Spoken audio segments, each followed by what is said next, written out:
Interaction with the former MD, Mr. Yarugawa. Unfortunately, we could not conclude. Deferred the matter to handle it today at exactly 3. And he's here with us. He submitted all the documentation yesterday. Unless he has any other documentation he wishes to give us. Mr. Yarugawa, any other information you wish to share with us before we start your presentation? Regarding your presentation. Once again, thank you so much. As I mentioned yesterday, today is the first day, the first time since I left employment at the NSSF that I have been given an opportunity to deal with the things that have been so public around the fund. So I would like now to make my presentation to the committee. The topic, as ably said, is governance crisis at the NSSF. And I have divided this into 7 areas. The first area I will cover will be my performance. The performance of the fund since I became managing director.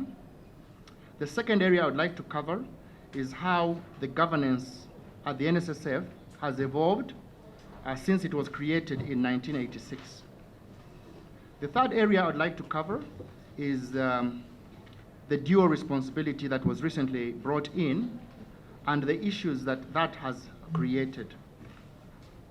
I will then compound that with what I believe are the governance current issues that some have been brought to the attention of the committee already, some are in the public domain, that I believe are going to affect the performance of the fund. As you, Mr. Chairman, know, and members of the committee know, that whatever happens in the public domain dents the image of the fund, and inevitably, because we are a financial institution, it inevitably has a negative impact on the performance, especially with regard to the business that the fund does. Number 5 will be around the failure of issues of the mandate within the Ministry of Labor, Agenda and Social Development. The 6th area I will try to attempt is to demonstrate how I believe my reappointment has been hindered, but it has been deliberately done. And then I'll give a couple of recommendations, obviously, some of them very, very selfish, but there we are. But recommendations for the committee to look at. So if you permit me, I'll start off with the performance of the fund. And as at the end of the last year, the fund was worth 17.9 trillion shillings, with over 2 million in membership, of which 1.3 are active. I would like to draw your attention to this document that I shared yesterday. I'd like to spend a little bit of time there to demonstrate to you how the fund was. So if you go to page 2, how the fund as was, All of you who are old enough to remember 2010 before, the fund was very inefficient. It had high operational costs. The turnaround for a benefit was over 100 days, sorry. The technology was absolutely poor. The staff were unskilled, unproductive, unmotivated. The brand was tainted. People hated the brand. Members didn't associate with it at all. Contributions were growing, but as you'll see, they were very low. And there was a lot of issues with compliance. In fact, one of the biggest issues the fund had at the time is because the staff were on very low salaries, they tended to compensate their own salaries, or to complement their own salaries by asking for little bribes from employers so that they could not follow up on the compliance. And of course, we all know about the scandals, too many to enumerate here. So where are we today? The next page is really what we've been able to do to transform the fund. Believe that the fund is safe for our members. Microphone.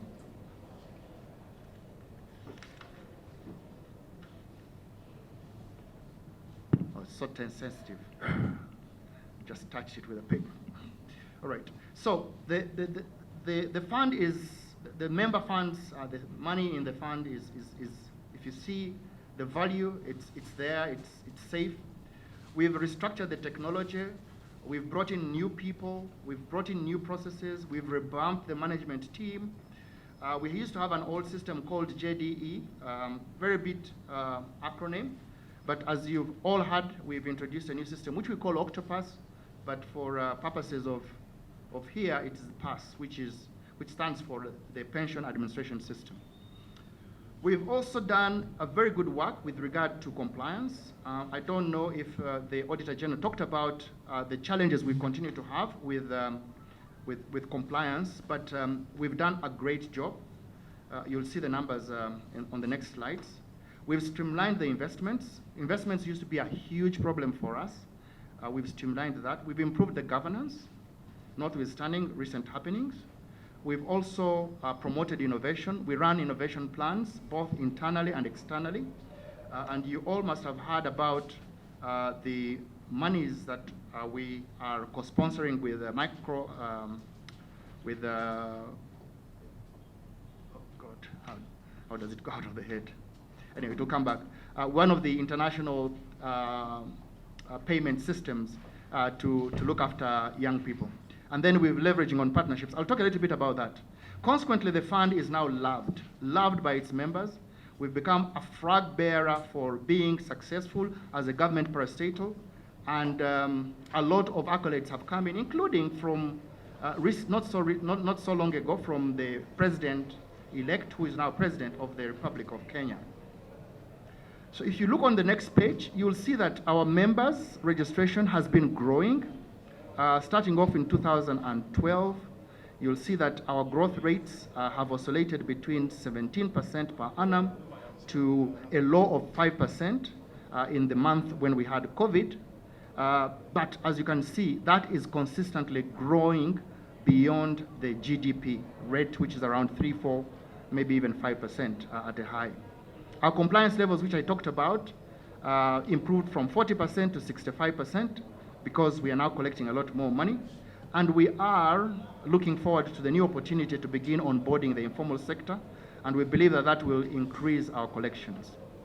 If you look at our annual contributions, going to the next page, you'll see that there is a trajectory of an upward swing. That is almost a phenomenal growth in the sense that now 1.5 million members are 80% of them have running balances in the last 12 years.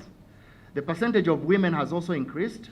At the time I joined, we only had 9% of our membership as women, but now 28% have increased, and we've actually reached 37% in 2022.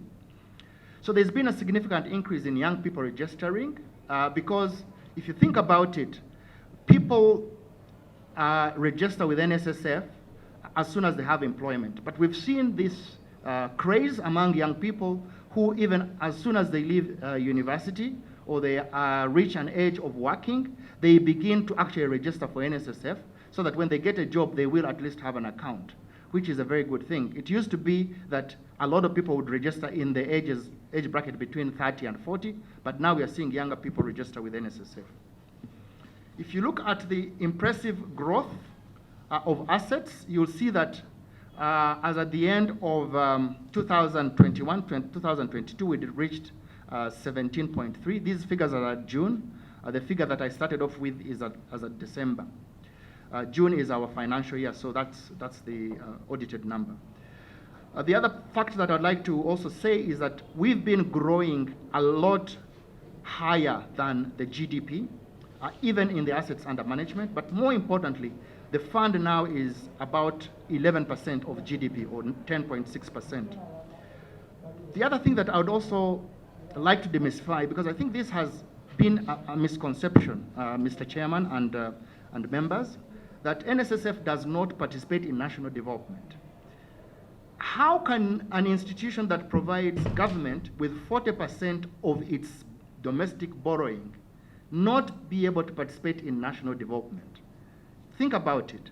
For every 10 shillings that the Minister of Finance borrows from the public to do development of roads, to do development of bridges, to do development of the electricity sector and everything else, 40% of that, 4 shillings of that, is from NSSF. So if that is not participating in GDP, in the national development 3, I don't know what it is. If you go to the next page, you'll see that even the growth of NSSF has been bigger than the growth in GDP. So if you look at the year 2008, 2009, we were only at 2.8% of the assets of the GDP. And as I've said now, we have progressively grown, and we've now had a bigger chunk of what the GDP is, which shows you that we've been growing a lot higher than the GDP. And the figures are that we've been growing at much higher than 6-7%, which GDP is about. The next slide, I think for me, is the most interesting. Our members give us the money to keep it for them, so that when they retire, it is more than it was before. So let's look at the 2 periods before I joined the fund. Before I joined the fund, the average payout, interest payout, was 6.27%. But inflation was 6.35%. So that means that the NSSF money was not paying a return that was above inflation. So, like a switch of magic, as soon as I joined the fund in 2010, we have been paying 11.09% on average, double-digit inflation. If you look at that bar, the bars, unfortunately, that's yellow. You will see that those bars show that since I took over at the NSSF, over the last 10 years, we have been paying a double-digit interest rate. But inflation was only at 5.23%, which means that we were preserving and giving a real return to our members. The highest interest that we ever paid in the history of the fund was in 2018, when we paid 15%. As you can see, it sticks out in that graph. You all know that last year we suffered, we paid 9.65%, and that suffering was largely brought onto us by one decision that was made by Parliament, obviously, to help our members with the midterm access. And what happened is that we then had to disengage in the long-term bonds, and those long-term bonds meant that we would earn a lower rate than would ordinarily have earned. And that's why our interest rate fell below the double digit. But apart from that, the fund has preserved the value of members over the period. The next page is another one which shows you exactly what has been happening to our benefits paid out. The line that is, the blue line is the contributions, so that's the money that we've been collecting. And on top of that, we put there the line of the benefits. So you know that contributions come in and the benefits go out. So you'll notice that there has been a distinct increase in the amount of benefits we've paid over the last 2 years. What does this tell us? It tells us that the fund is becoming mature. It tells us that we are no longer collecting as much as we are paying out. In fact, the fund now is growing not because of contributions, but it is growing because of investment income. Let me just repeat that. The fund is no longer growing as a result of contributions, because the contributions are not that great. What is happening is that the fund is growing because of the investment income that we've made. But more, I don't want to scaremonger, but I am saying that the fund is now beginning to pay out a lot, and obviously as a result of the new benefit that was introduced. So, as an institution, we are paying our members, and I know that there were a couple of people, including the ones who talked to yourself, who came and presented, Mr. Chairman and members, who gave the impression that we are not paying our members, but that's totally untrue. A big deal has been talked about partnerships. And I know that this committee has had so many people here talk, and some even try to allocate budget in order to create partnerships. But partnerships already exist at the fund. Partnerships that we don't have to pay for.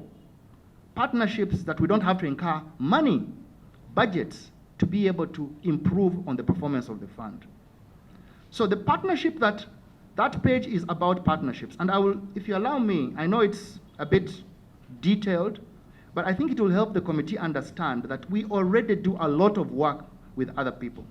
For example, Mr. Chair and members, did you know that today you do not need to come to NSSF to register yourself?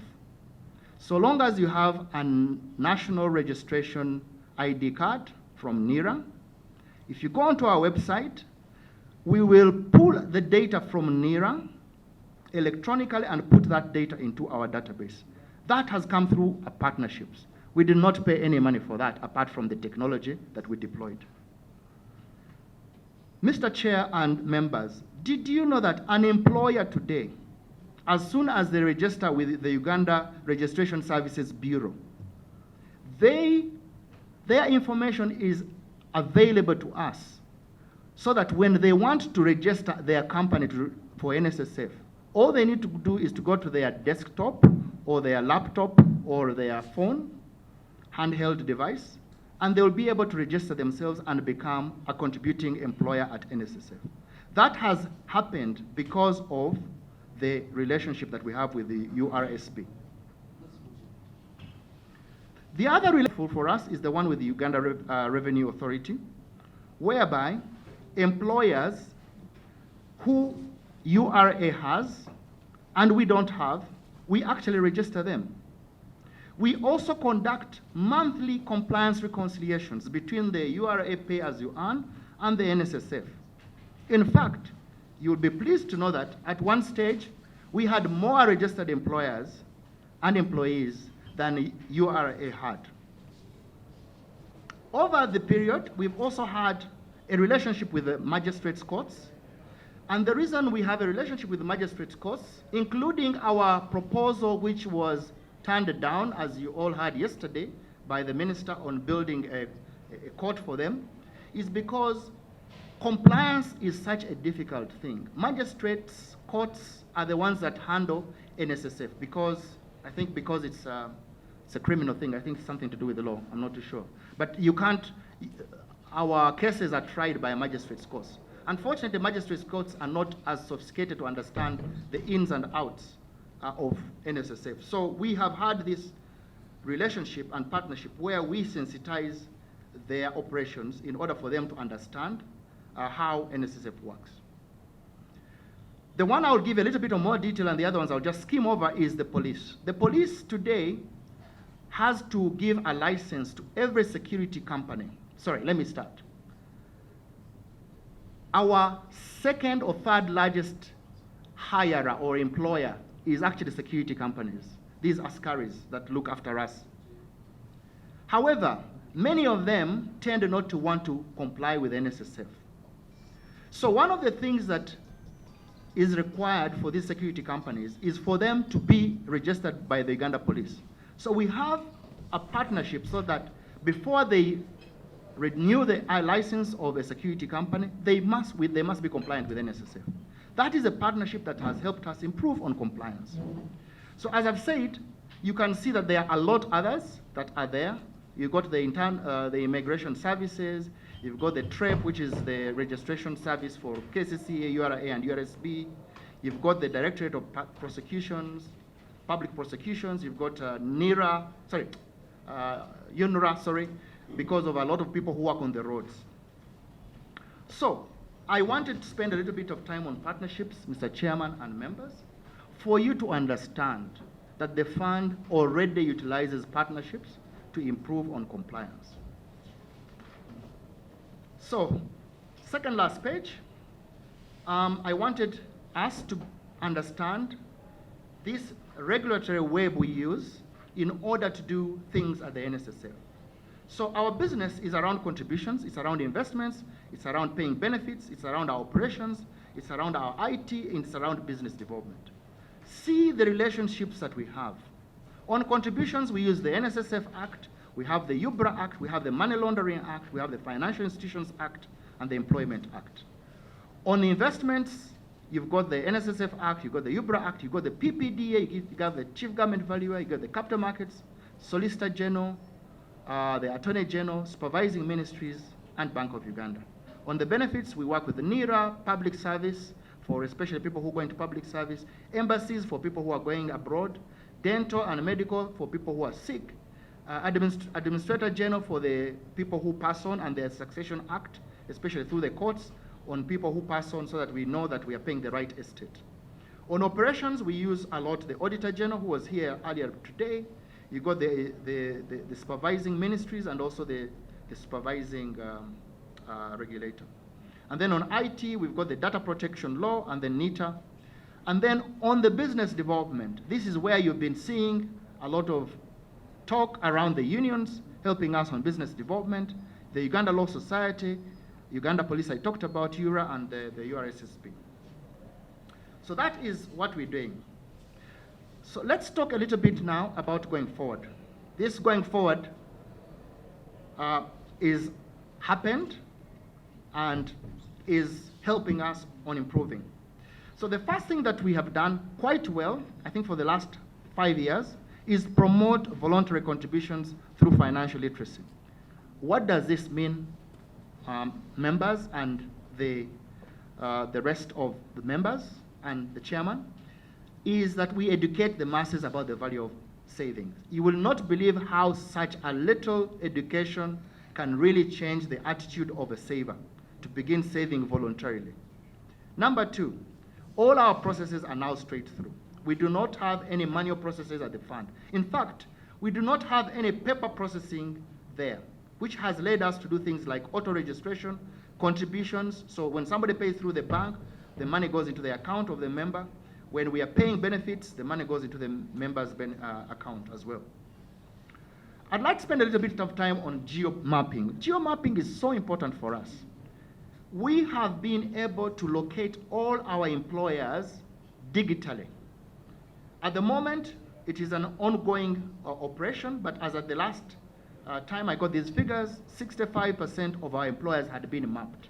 So we can go on a map of Uganda and we tell you exactly where all our employers are, who are in the region of about 60,000 employers. Our agency model is a new development. It arises out of the new mandate that the fund has been given under the Amendment Act, where we will be going into the far and beyond, especially in the informal sector. So the agency model is aimed at reducing our operating costs for voluntary collections, and we are hoping that the system capabilities are already going to be embedded in our Octopus or PASS, as I said. It's basically an electronic way of providing services and using agencies, other people, third parties, to actually do for us. Just like the banks do, they have agencies. So NSSF is going to have agents so that we don't have to build expensive branches all over the country in order to serve our customers. So our customers can go into the agents and get a service as if they are going into an NSSF branch. The last one is around auto penalty and computation, which used to be a nightmare, and we now can do that in the new system that we implemented, Octopus, whereby members can be told, you've got, not members, employers can be told, the last time you paid into NSSF, you had 10 employees, you have not paid in over the last 3 months, so let's send you an invoice. This is what their salary was, and because you've delayed, this is the penalty. So we send you an invoice into your mailbox to basically tell you this is a way of paying. And we believe that that will help us in enforcing and making sure that people can then begin to pay their NSSF contributions. One or two other things I've already talked about. I've already talked about the auto registration with URA, but I'd like to spend a little bit of time on the NSSF whistleblower platform. We've had one for a very long time, but we enhanced it last year. And what was the enhancement? Today, if you are a whistleblower and you don't want your identity to be known by your employer that they have not been remitting, you can go into our website and put in all the details that you have, and then our system, which runs on machine learning and artificial intelligence, can then work out what your employer would have paid using all the data that's available to us. Now, one of the latest things we've done, again, to try and improve on is to allow the labor union and the labor officers at Ministry of Gender, Labor and Social Development to be able to log into that whistleblower so that when they find an employer who is not complying, they can actually go on there. So we do not need a new system, as you might have been seeing in one of the things that we're being asked for. So finally, I would like to talk a little bit about the products that we believe will help us in making sure that in the long term, we can get the voluntary scheme going. So one is around unit trusts. A little bit technical, but a unit trust is basically an investment, collective investment, which allows people who invest in it to be paid money of interest on a daily basis. So you put in your investment and you can see it growing. We believe that if somebody sees that their money is growing on a daily basis, it will encourage them to come in and give us money on a voluntary basis. The second area we are looking at is what we call the long term. So we know that a lot of people have retirement, which is already covered by the NSSF, but we think that we can give them a short-term plan, which we are calling a SMART plan. And that SMART plan would be available for members who want to save either for 3 years, 5 years, or even 10 years. And what would it be? It would only be available for emergency withdrawals. However, if you do not have an emergency, you would then go the full length of the tenure of what you want to. So allowing you to make a plan for a specific thing that you want going forward. The most exciting part about this is the housing part, which is the rent to own. We have been building houses. I know that the public, and I think on this committee, members have raised the fact that our houses are expensive. But we believe that if we give you a house where you are not required to pay the entire amount, but you pay as if you were paying rent, and then you eventually own it, we think that would be a good innovation for our members. So one of the things that we would like to introduce is what we are calling rent to own as a product, especially for our members, because we know how much money they've got with NSSF, and therefore we know that they can afford to rent to own this. I believe that these new products, on top of the existing products that we already provide under the old amendment, under the old law, will help us in especially coming up with a lot of members coming in voluntarily. So, Mr. Chairman and members of the committee, I would like to end by summarizing the achievements that we've been able to achieve at NSSF. 10 years I have been there, 10 and a bit years. So the first one is obviously the NSSF Amendment Act. Why is that so important? It gives us the opportunity to have more members. Number two, we've improved governance. Governance, you've not had problems at NSSF. Since 2010, there have not been scandals there. We have done things, we have had audits, the auditors have been here, PPD has been there, the office of the IGG has been there. and all the processes have been working. Controls have been working. Risk management has been working. We've had an unqualified audit opinions. Our customers have been happy.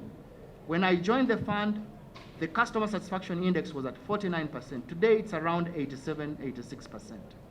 We've diversified the portfolio. It is so important that we don't have all our eggs in one basket.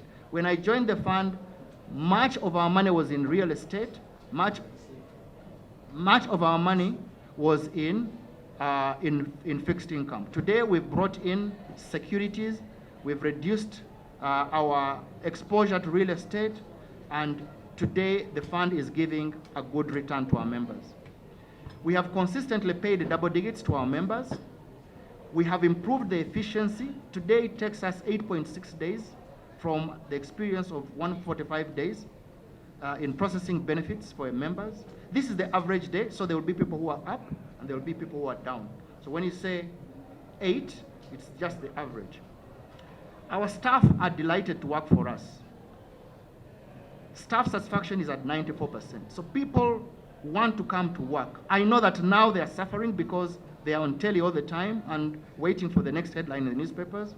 But I can assure them, if they are listening in, they will be fine once all this is gone. And the most important thing is we moved away from compliance. Compliance model is where you look at a stick. So the only solution NSSF had in the past was compliance. So they would bring a stick to beat you up. We felt that you should have another carrot, and the carrot is relationship management. So every single employer has a relationship manager. And we believe that that is the reason why our contributions have increased by more than 113%. And that is a good thing. We have challenges, and it would not be proper for me to leave without talking about the challenges. I will talk a little bit more about them, but let me first summarize. It's because of the dual reporting, the financial metrics, the regulatory framework for NSSF activities, processes have been hindered. Even in this very short time, we are seeing our decisions are taking so long to make. Number 2, I think this was talked about by other people. We have a lot of legacy real estate problems of squatters on our land. And some of that land is contested. People are coming up with land titles on top of our land because we have a lot of land, okay? In Lubowa, we have almost 600 acres. In Temangalo, we have about 600, 700 acres. In Nsimbe, we have 800 acres. Keeping this land together is a big problem because of squatters. It's one of the things that we raised with the president when we were launching Lubowa. Number 3, the fund is not empowered by law to punitively handle non-compliance. URA can lock up your accounts. They can impound your supplies. They can impound the money that belongs to you. We don't have that. So we've got to go through the process of the court in order to be able to come up with court. And even with court, even when the judgment comes out, sometimes it's very hard to enforce. And then, I've already talked about this, deteriorating governance from the dual supervision. Budget approval, investment approval in 2 different places, but then at the same time, they work with each other, and I'll give a little bit of headway on that. So, my own appeal to you is, please help us to make sure that the regulatory framework is more supportive. Mr. Chairman, that is a summary of the performance since I have. So I wanted to share with the committee, with evidence, how the governance structure has actually evolved over the years. You know this, but nobody has really put it down for you to see. So I've divided this into 5 periods. The first period is when NSF started, and 1989. That period, as you all know, was the currency reform, hyperinflation, okay? And you know that at that time, the government made the decision to demonetize and remove 2 zeros of the value, which really killed the investments of the fund, but also the balances of our members. In fact, we ended up that day, just by that act, every member got a flat 16,400 shillings. That's why people come to our offices and cry and say, I've been contributing since 1985 or 86. How can I have only 16,400 shillings? Unfortunately, that was created out of a situation which wasn't under our control because, obviously, of the bad economy that was happening after the government of national resistance came in and began to improve things. The value assets were only 15 million shillings. So, let's go to period number 2, 1990 to 2004. That period of 14 years, the fund grew from only 560 million to 415 billion. Over a 14 period, that is a growth rate of only 81%. But what was the big deal then? The Ministry of Gender, Labor and Social Development, or whatever it was called then, was in charge. And unfortunately, governance broke down badly, that it led to the arrest, prosecution of the board chair, arrest, prosecution of the managing director, arrest, prosecution of a contractor, arrest, prosecution of the minister.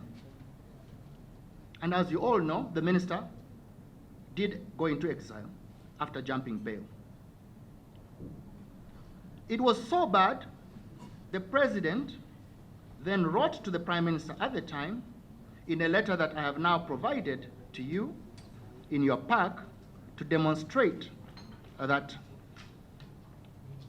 as Appendix A, to show the decision that the president made.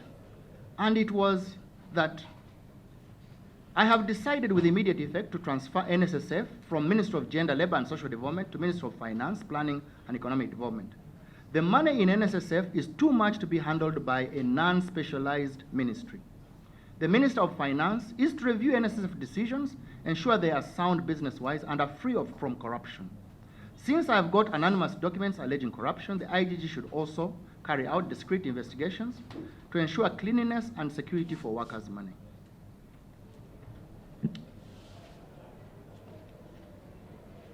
The next period I would like to look at is after the transfer of NSSF to the Ministry of Finance. And that period is from the 2005 to 2010. Mr. Chairman, during that period of only 5 years, the fund actually grew by 300% from 415 billion shillings to 1.7 trillion shillings. I believe that a lot of what was done then was due to the Ministry of Finance providing governance and regulatory and controls and accountability that took place. In fact, the fund grew at the rate of 8%, as I've already said, but in cumulatively 300%. But we had a problem. We had a scandal. And the scandal was that the CEO, who was fully responsible at the time for the accountability, went out of line, went out of the law, and it's now well known to everybody that he ended up in jail. The next period is from 2011 and to 2022. Surprise, surprise, it also happens to be how long I have been there. The fund has grown from 1.7 trillion during this period that I've already talked about to 17.9 trillion. That is 11 years. Notwithstanding the period, you can see that is almost 1,000% growth. Okay? The growth is owed largely to the stability, clarity of roles of the supervising minister, clarity of roles of the board of directors, and management. I happen to have played a very big part in there, if I should say so, to make sure that we do provide a good service, we are transparent, and we are able to run the institution in accordance with good corporate governance. In fact, the NSSF has now become a model public institution. It undergoes annual audits, inspections, public procurement, COSASE, IGG, and we've been complying with all policies and procedures and laws of Uganda. There is so much evidence to that. I've already talked so much about that, so I'd like to just leave it there. So let's go to the present. It starts last year, and it comes to this year. So as you all know, the law introduced dual responsibility of the two ministers of labor and that of labor, gender and social development, and that of finance, planning and economic development. The separation of the roles presumed that the provisions of the NSSF Act were exclusive. A case in point is the separation of the approval of the annual budget estimates by the Minister of Gender, Labor, and then the approval of investments and the declaration of interest, which is by the Minister of Finance. Let me explain this to anybody who is listening, Mr. Chairman and members.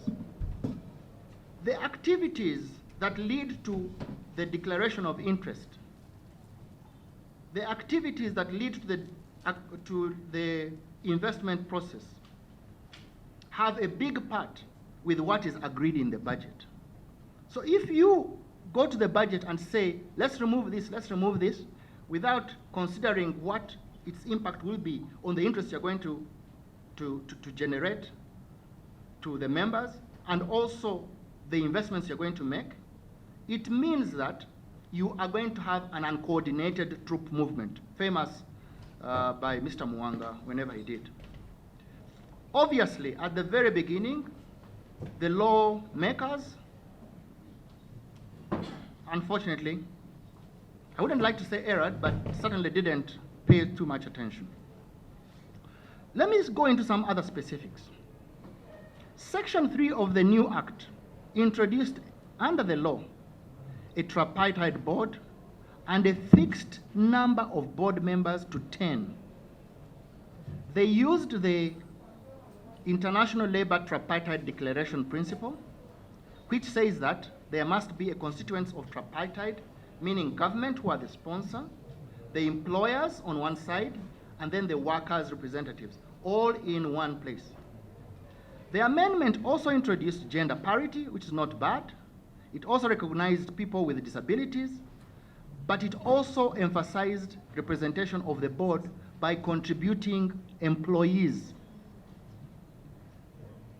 Guess what? No allowance was given for the board to function without being fully constituted, as was the case in the old law. The old law said you could have a minimum of 8 or a maximum of 10. What does this mean? It means that if one person has a problem, if one person is not named in time, if one person gets involved in something, then whatever the decisions are, that board can't be constituted.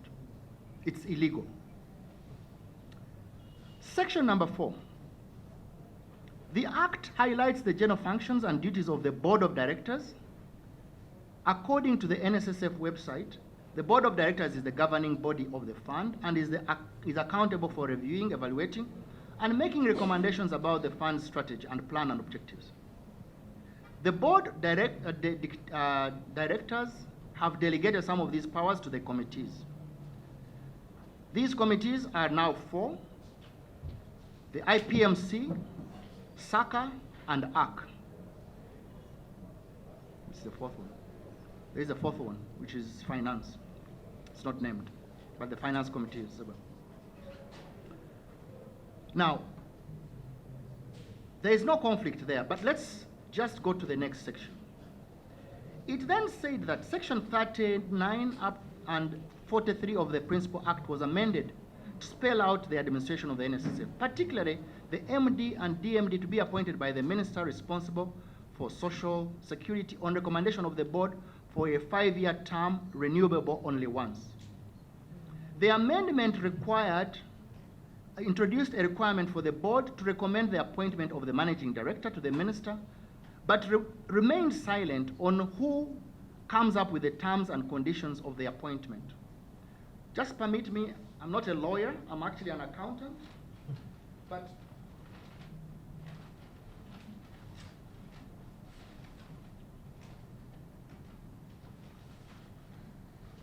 I would like to just refer to the two acts, so this is the act itself, and this is the amendment.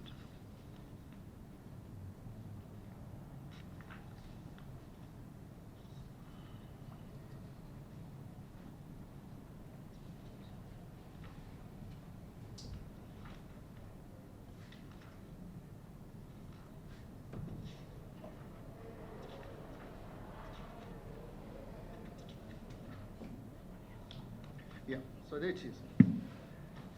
So the old act said there shall be a managing director of the fund who shall be appointed by the minister for such a period and on such terms and conditions as the minister may deem fit. The new law says, it's 39. That is section 39? Section 39, sorry. Under administration.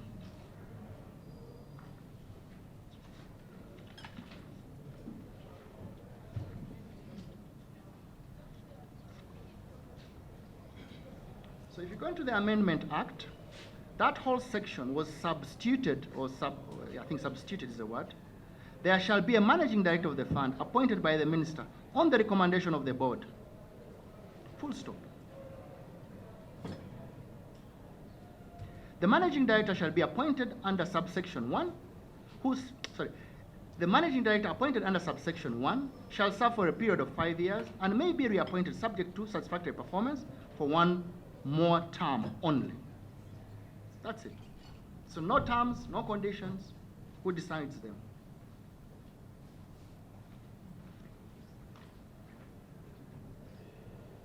Next.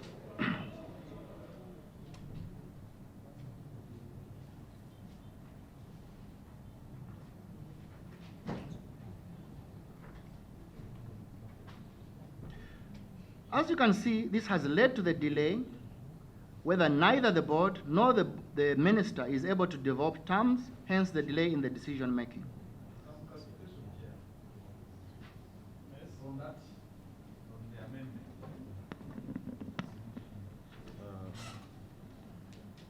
I have a copy of the NSSF Act, and this one has both the amendment, the mother law and the amendment.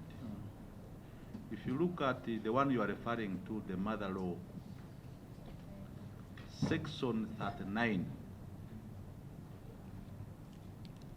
okay? There is a subsection 1, 2, and 2 has A, B, C, D, okay? When you go to the amendment, subsection 1 is the law, maybe I have a law. That's what happened. yeah, that's the one I'm talking about. So which section 1? Mr. 39, you look at 1, then we have 2 subsection. Okay. Now when you go to the amendment you are referring to, Yes. it is actually section 18, which amended section 39. Yes.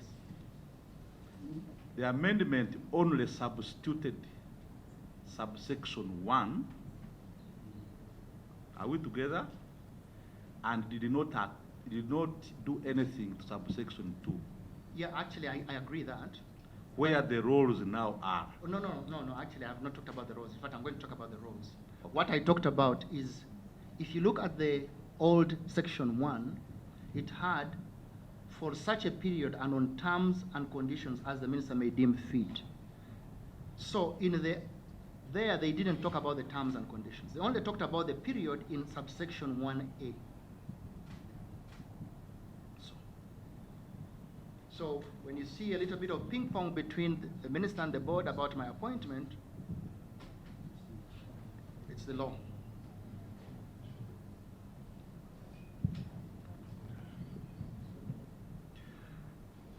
Under section 3 of the Amendment Act, the MD's right to vote was removed during board meetings. However, section 39 maintained, the 39 that you talked about, it maintained that the managing director shall be the CEO of the fund and shall, subject to this act and to the general control of the board on matters of policy, be responsible for the general management, administration, and organization of NSSF.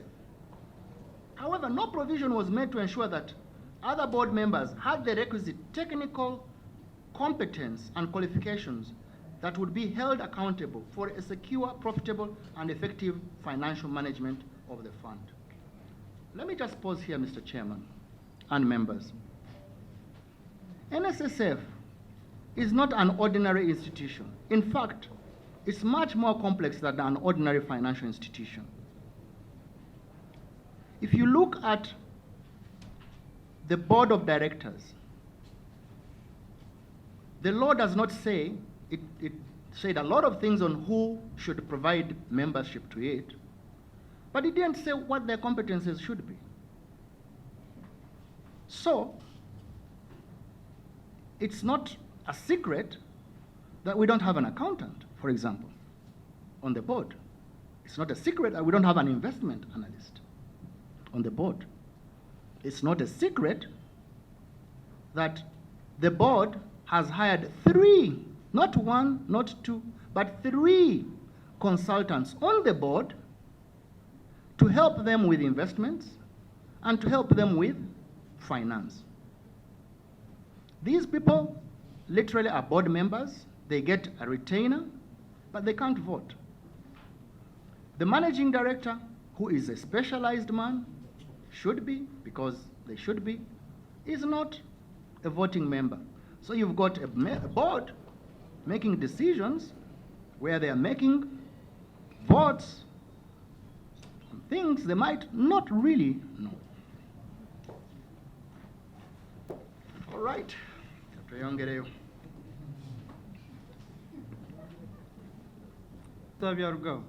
Yes, sir. Just some clarification on that matter. You are saying the board is making decisions on things they are not technically equipped to understand, maybe. This is what you are saying. Maybe. But we are aware that there are steps before, for example, budget goes to the board. It would have gone through about 5 committees, of which you are a member. Is this true? That's correct. Which means by the time a budget goes to the board, you will have scrutinized those technical people who would have scrutinized that budget. So therefore, I don't know why you are insisting that the board is making decisions on things that they do not know, when you people are the ones feeding the board through the various systems with these budgets. Mr. Chairman, you're absolutely right that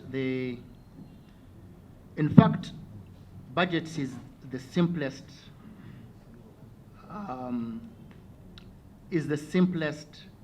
process of all the financial processes that we have to undertake. One of the most complicated processes that the fund has to undertake is when we are making a decision to invest, say, in a company. What do you do in order to invest into a company? You look at whether the company is viable. You look at whether the company has the ability to create value for its shareholders, of which you're about to be. You look at the valuation of the share, whether that share is commiserate with what you're expecting in the future, and so on and so forth. That is so technical.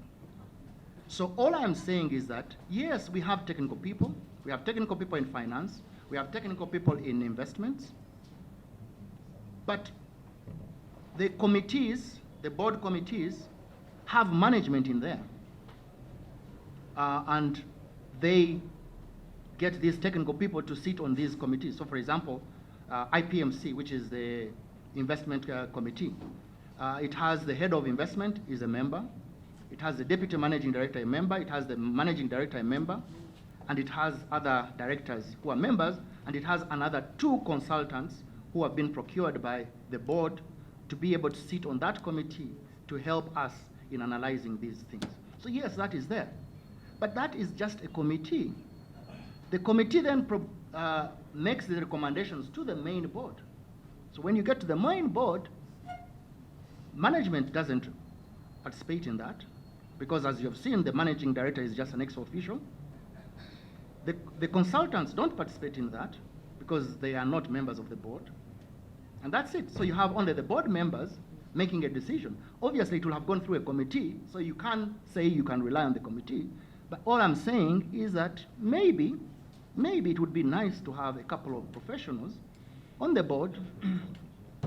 Just before Honorable Gaffer comes in, I was not referring to committees of the board. For example, for an investment to be taken, it must go through the Management Investment Committee. You're correct, sir. It must then go to the Investment Project Monitoring Committee. That's correct, sir. Then it goes to the board. Within the board, it will go to that subcommittee. But my understanding is the technical due diligence and the rest, by the time it gets to the board, it has already been completed. That's correct. So I'm still trying to understand why you say the board keeps making decisions on matters they don't understand. I didn't say that. I said it would be nice. It would be nice. It's only that the law, I was referring it to the law. The law did not say what competences are meant. It only talked about constituents. Honorable Gaffer? Technical competence of the board, even if we assumed what Mr. Byarugaba is saying, but still on the board, the main board, there are 3 technical officers. One is the MD, the other... Not a voting member. Yes, but you are on the board. Yes. You guide, you advise. After you have gone through the process the chair has, which you confirmed. Yes. There's a technical officer who is the MD. There's a technical officer who is the PS of the Ministry of Finance. And That's a correct. technical officer who is the PS of the Ministry of Gender. Yes. Those are 3 senior technical officers Okay. Yes. who are there to guide and advise the other board members after you have gone through all that process. That's correct. So if there is a decision that is made that is really not technically properly guided, then these other 3 people would have not played their role very well. That's correct. In fact, most times they have played their role. All right. So now I'm going to number 4, which I said is the challenges that I see at the moment. There is a well-publicized letter, which all of you might have got a copy of, but if they haven't, I'm laying it before the committee, which is what the letter of the President wrote in October of 2019 to the then Speaker of Parliament of the 10th Parliament to confirm the decision that he would not want the split oversight.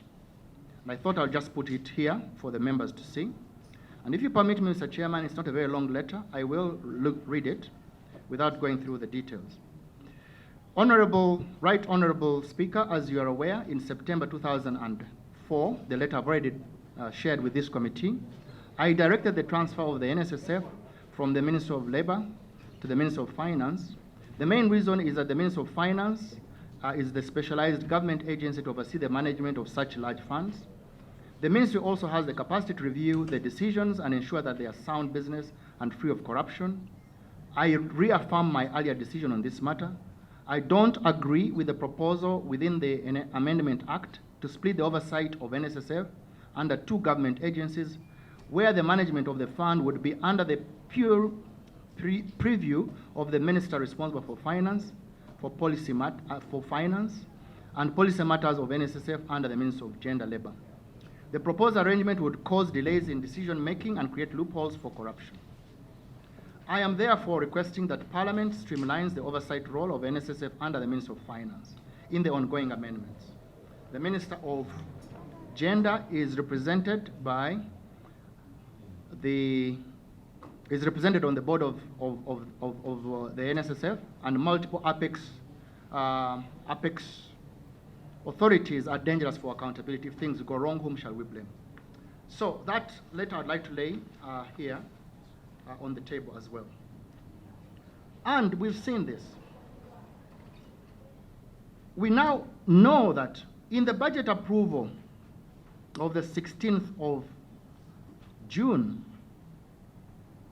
as approved by the Minister and which I have laid as Appendix C, we have seen that there were deferring approvals for real estate investment budget estimates. Conditions were set in there by the Minister in total disregard of the mandate and without even consulting the Ministry of Finance, especially on the projects that were ongoing. And as day follows night, there has been delays in approval, and I can tell you, when I was last at the fund, a lot of these projects had actually stopped.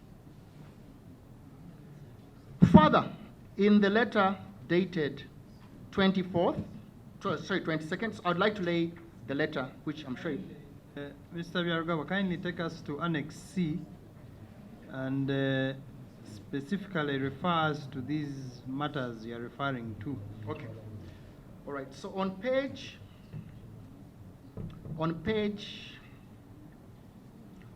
2, the first paragraph, I have reviewed the detail of the budget proposals and therefore guide as follows. Under real estate component, the implementation of strategic land purchases, by the way, it's not purchase, it's land purchases, it was more than one land, totaling 400 billion, should be deferred at the moment, pending a due diligence report. These funds will be provided as a supplementary during the implementation of the budget. And it goes on there. The next paragraph, it says approval of expenditure for useful day, again, which was under real estate, listed as items 15 and 16, has also been deferred pending resolution of issues raised in the petition to the board chair. I shall authorize its spending after resolution of the issues. I, however, provide figures in the total appropriation in the budget with the hope that the issues will be resolved on the basis of consensus and within the PPD legal framework. Can I ask a question? Was the deferred 400 billion not for Nachigalala? No. It was for more than Nachigalala. It was for Nachigalala, which is 250 billion, 120 billion for police land, and then 30 billion for other land. Further clarification? Mr. Byarugaba, from the letter you are reading, the Minister deferred approval of this money and referred to the need for due diligence. Had you provided these documents with the request for approval of this budget? Were there due diligence reports for these pieces of land that you wanted to procure? Yes. And wasn't it proper that there had to be due diligence reports before money is approved to procure land? So that's an investment. Yes, I can answer that. Mr. Chair and members, there lies the problem. So if you allow me, on my next point, I refer to letters that were written by the Minister where she goes ahead to conduct a due diligence and evaluation of real estate without management's input, without consulting with the Finance Ministry, who are responsible for investments. This action is in total disregard of the governance structure in place and has not only delayed the investment, but has also compromised the integrity of the project for failure to follow the due process. Because the role of the Minister is to approve the budget. The role of the Minister is not to conduct a due diligence. In fact, the due diligence is part of a procurement process. And there is a procurement process that happens. Mr. Byarugaba. Yes, Mr. Chairman. The role of the Minister is to approve budgets. This is very clear. That's correct. But would it hurt for the Minister to do due diligence? How would it affect you as an organization? Because the PPDA has very specific very specific roles for what they call it, a PDE, a purchasing, I can't remember what it stands for. But anyway, an entity that wants to purchase, the roles are very clear. The board approves, the board and the minister approve the budget. I know it's like Parliament. We approve budgets, but at times we may want to verify this money we are approving. For example, for a certain entity, we want to verify, and we invite the ministers back. So well, it's just out of curiosity. What would it hurt if the minister did due diligence on something she was going to approve? It's called interference, sir. Additional. Mr. Yarugaba, you mentioned the 400 billion that was deferred for land purchases. Yes, there were three parcels. You were very sure how much the 3 pieces of land would buy. How did you know that these 3 pieces of land would cost 400 billion? That's a very good question. We had been planning to buy Nachigalala land since 2019. If you look at our budgets for 2019, 2020, 2021, 2022, there is a figure of 250. So, we knew about that. And that was known through a valuation that had been done by management, by the private valuer and the chief government valuer. So we had the report for Isn't that due diligence? Yes, but that is done by management. Did you provide those reports to the minister? Yes, we did. And she deferred approval even with those reports? Yes, we did. Honorable Masao. Chair, through you, Chair, perhaps Mr. Richard could share with us the breakdown of that money, because if I recall well, the minister stated that all that money was going to Nachigalala, the 400 billion, if my memory serves me well. And one of the issues why she wanted to do the due diligence was because you had hiked the prices more than what the government, perhaps the valuer had valued. So do you have that actual breakdown of yes, how much each plot and I have given you their money. Where? Nachigalala was valued at 200 million. No, I'm requesting for a documentation or something. Yeah, I'll give it to you. I'll give it to you. I think he's going to respond to the allegations later after this presentation. Yeah. I mean, that is by the way, that is the simplest allegation to deal with, because I don't know why, but it's very obvious. It's not a land purchase. If you look at the budget, which you have somewhere.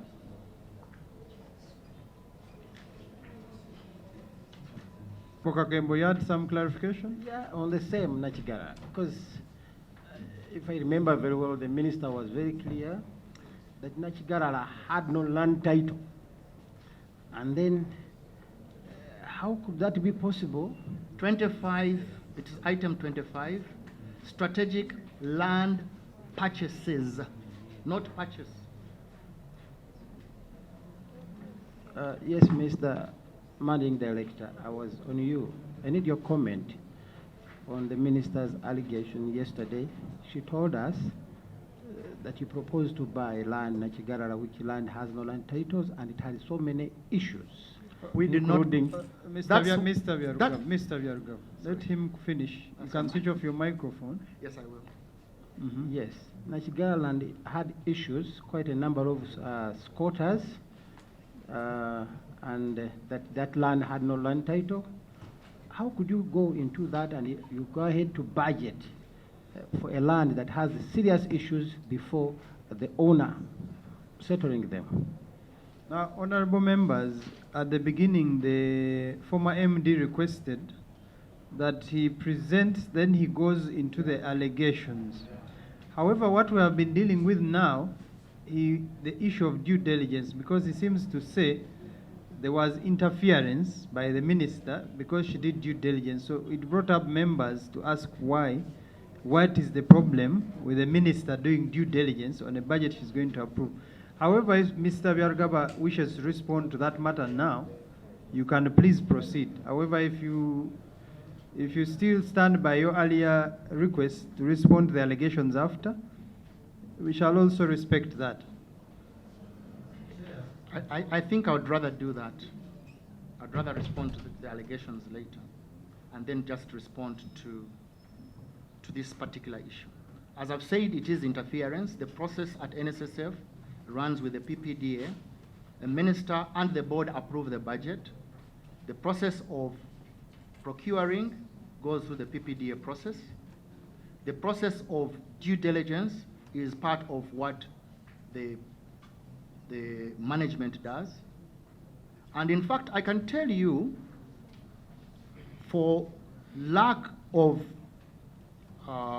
contradiction, I don't believe that NSSF will ever buy Nachigalala land, because we haven't bought it. It has been on our budget since 2019. And every single time we try to do a due diligence, we had two diligences. We've got the financial due diligence, which is the evaluation, and we've also got the legal due diligence.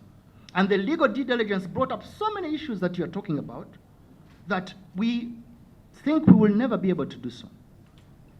Sorry. Particularly from Byarugava's comment about the budget. And yesterday when the minister was interfacing with this committee, she referred to section 29 of the Act and subsection 3. And I can read verbatim.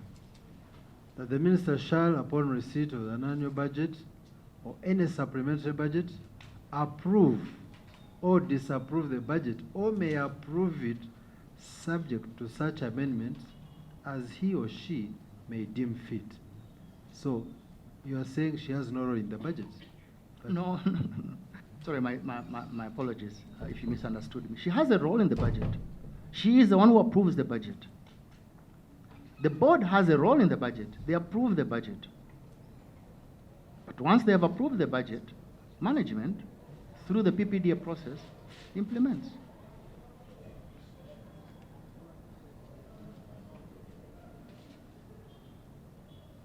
Well, it's very clear. It's absolutely clear. We've never had this problem ever before when we were under the Minister of Finance. Right? They approve, so the problem, and we implement. Mr. Byarugava, the problem here is the minister doing due diligence. Yeah, it is interference. Okay, we have noted that. You can proceed. Thank you. So, in fact, Mr. Chairman, let me show you how interference it is. Because look at the letters that were written on the 22nd of June and the letter that was written on the 25th of October, which I have shared with you as Appendix D and E. Specifically, where did I put all these things? It's supposed to be organized. Yeah, there we are. So,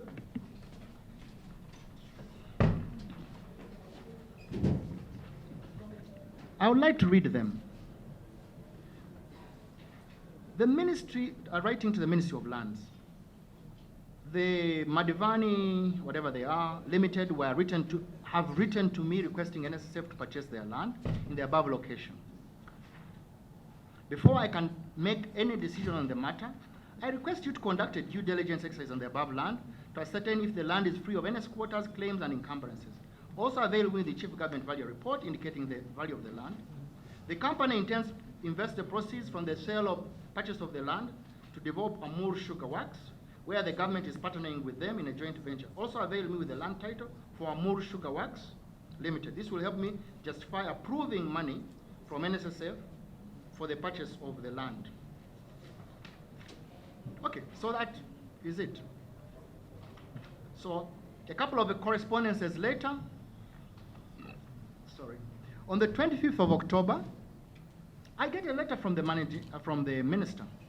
As you are aware, I did defer the approval of the budget, totaling 400 for purchase of the above land, on condition that I'm availed the following things, no problem. Since then, I have received a clearance from the Ministry of Lands, Labour and Urban Development, and the title confirming that the total hectares free of encumbrances. I have not received items 3 and 4. Item 3 and 4 being the approval of the Minister of Finance and the approval of the board. The purpose of this letter is to the Managing Director to instruct you to avail the above 3 and 4, i.e. from the Minister of Finance and from the board, but to proceed with concluding negotiations of the value to enable me approve the supplementary budget. Revert to me with the final value to be allocated in the budget with a confirmation from the vendor on. I mean, if this is not interference, I don't know what is. All right.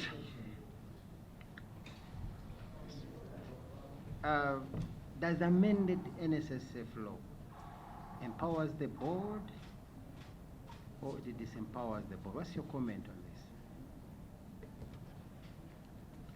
It doesn't change anything. Meaning? The board still has its right.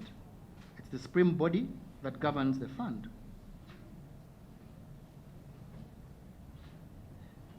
The same NSSF law empowers the minister. A colleague quoted the law the minister uses, under which you advise us to leave it as this, or it is an encumbrance in the activities of NSSF. I was very specific about the issue of dual reporting.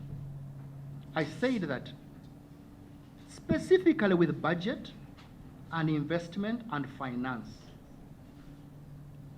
Investment, finance on the one hand, budget on the other side. You can't do these two without this one. But if you have somebody who is responsible for this, and they don't speak to this, then they will make decisions like what we are saying. That's all I'm saying. So it would be better that you have one top dog in the house, whether Minister of Finance or Minister of Gender. I think for me it's the principle that dual reporting has already shown its ugly head. Please proceed. Thank you, Mr. Chairman. So, Mr. Chair, number 4.3, upsiding the powers of the Minister of Finance with an attempt by the Minister to direct NSSF to undertake activities without following procedure. If you look at the letter, which is now famous or infamous, written on the 7th of December, when I had already left NSSF, to the board of directors, there was something that was said about the expectation that NSSF should simply pass on 440 billion shillings to the Grain Council of Uganda. Okay? Simply pass on. Honorable members, have you accessed that letter? It's got two references, F and R. Yeah. Hmm? Yes. Okay. So, investment is an onerous process. You don't simply pass on money to an entity as if you're making a handout. The truth of the matter, Mr. Chairman, is that NSSF receives numerous investment proposals from very many enterprises. In fact, I'd like to put it on record, Mr. Chairman, that the issue of the Grain Council, we were already dealing with it. We already have a paper in management where we are looking at to see how we can improve the grain business in Uganda. But that requires us to set up a special company, or what the investment people call an SPV, a special purpose vehicle, with the shareholding shared between 3 entities. 1, government, because we must have government in there. 2, NSSF as the funder. 3, the traders, the people who sell the grain, the ones who belong to the Grain Council. So there is a whole docket of that happening already. And it is not, it's not bad. It's not bad to do it. It's not bad to deal with solving the problems of Uganda. But you don't casually pass on money to the Grain Council of Uganda, which is an NGO. It's an NGO owned by, as an association, owned by the members who trade in grain. So as I said, we received these numerous, including this one, and all external requests are subject to strict internal scrutiny and must meet the strict investment criteria before the fund can commit any funds. And if you spoke to the UBRA yesterday, they would have told you that it must be in accordance with our investment policy statement, IPS. Any such projects must make business sense for the saver. The minister has disregarded any attempt to follow up these processes, interpreting such as management action to disregard directives. Mr. Chairman, loopholes for corruption. In the letter of the 16th, from the minister to the board chair, Annex C, Annex G, sorry, C, I had referred to it. That's the one of the budget. Let's talk the famous 6 billion. So you'll see that the Honorable Minister disregarded the established functioning governance structure by trying to ask the fund to provide 6 billion shillings to the Ministry of Gender, Labour and Social Development for activities that the NSSF is already implementing. Just a minute. Where is that document? C. You had already referred to it. It's the budget one. So it is This one? Yes. Yes. Yeah, the budget approval. It must be famous now, 16th June. Remember that day? 16th June, famous. So in there, Page 3. As discussed, to achieve our objective of expanding collections of contributions from workers through collaboration with key stakeholders as agreed in our meeting, provide an allocation of 6 billion from the operating budget to cater for the following key priorities. Undertaking budgeting, monitoring, and oversight of the key activities of the fund. Diaspora mobilization to facilitate their voluntary savings under the fund. Media engagements, benchmarking skills for development. Developing and deploying an online system for tracking non-compliance of employers and lodging online complaints by employers or non-remittance in remitting employee contributions to the fund. Strengthening inspection and compliance of the implementation of the NSSF by employers in respect to contributions through peer-to-peer enforcement, I don't know what that means, and technical support to the employers on standardization of contracts for workers to incorporate NSSF contributions. Enhancing partnerships and collaboration through stakeholder engagements. These stakeholders include, but are not limited to, Parliament. You guys want to come and collect our money. Federation of Uganda Employers, Private Sector Foundation, Uganda Manufacturers, and labor unions, among others.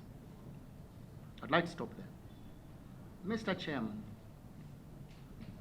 this is clear a conflict of interest. Chair, clarification on that issue. You've talked of the money going to the Ministry of Gender. Yes. But I don't see it here. Was it going to Ministry of Gender, or it was going to be used in NSSF? Okay, let me show you because I know that this has been a subject of discussion, hot discussion. So I will refer you to the famous letter now, famous 7th December. 7th December, also famous. I would like to take you to,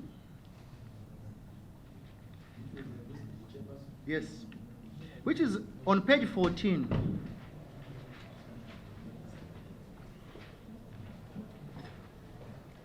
And the item is defying the minister on approved budget, referring to the 6 billion. I would like to take you to the last sentence in there. Mr. Chairman, the law provides for activities that should be implemented by the minister. How then will I execute these duties if the managing director is not willing to support the Ministry of Labor? How do you intend to handle this? Which paragraph is that? Page 14. Just before defying advice of the Attorney General. Just before.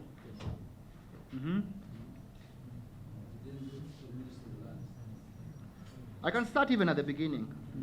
The matter ended with a meeting chaired by Honorable Kasaija with the MD, Minister of State for Finance, UBRA, blah, blah, blah, blah, where the MD apologized for his actions. The meeting resolved that 6 billion activities were within the law and NSF should be implemented within its activities.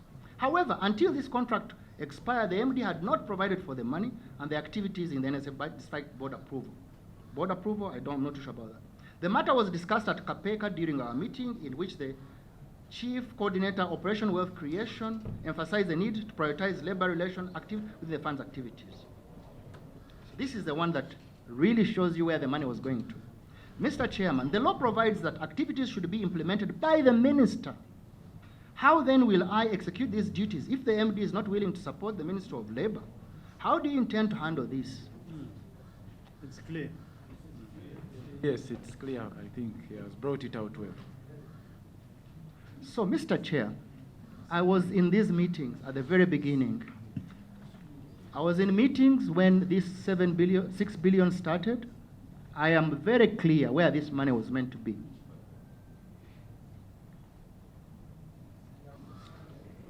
Is that a question or you want to clarify? Clarification. He said he knows where that money was going to be because he was in the meeting. Committee wants to know exactly what was the real intention of this money, the 6 billion, according to you. According to me, well, I can see the minister had elaborated the things she wanted. So I assume they were going there. To the ministry to do this, undertake budget monitoring. He has just directed you, honorable members, exactly where he thinks it was going. It is up to us to analyze and make our findings. Please proceed. All right, so I would like to end on a rather sad note. Being the supervisor, my supervisor, this is a clear case of conflict. How would we as a fund, how would I, Richard Biarugaba, as the accounting officer, demand accountability from my supervisor?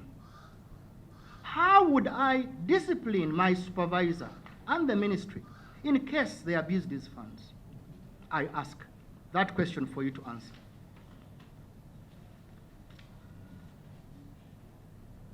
Okay. In another letter dated the 14th of December, Honorable Dr. Samuel Omochi, signed as Secretary General of COFTU, requested for a budget allocation of 1 billion shillings from the acting managing director. This is provided to you as G. And G has 2 parts, including the work plan. I ask a question. Being a board member and head of SACA, SACA is our HR committee, which had earlier reappointed only the managing director and refused to recommend my reappointment. This is an unusual request from a board member and tantamount to conflict of interest. And this was never disclosed to the other board people, including the board chair.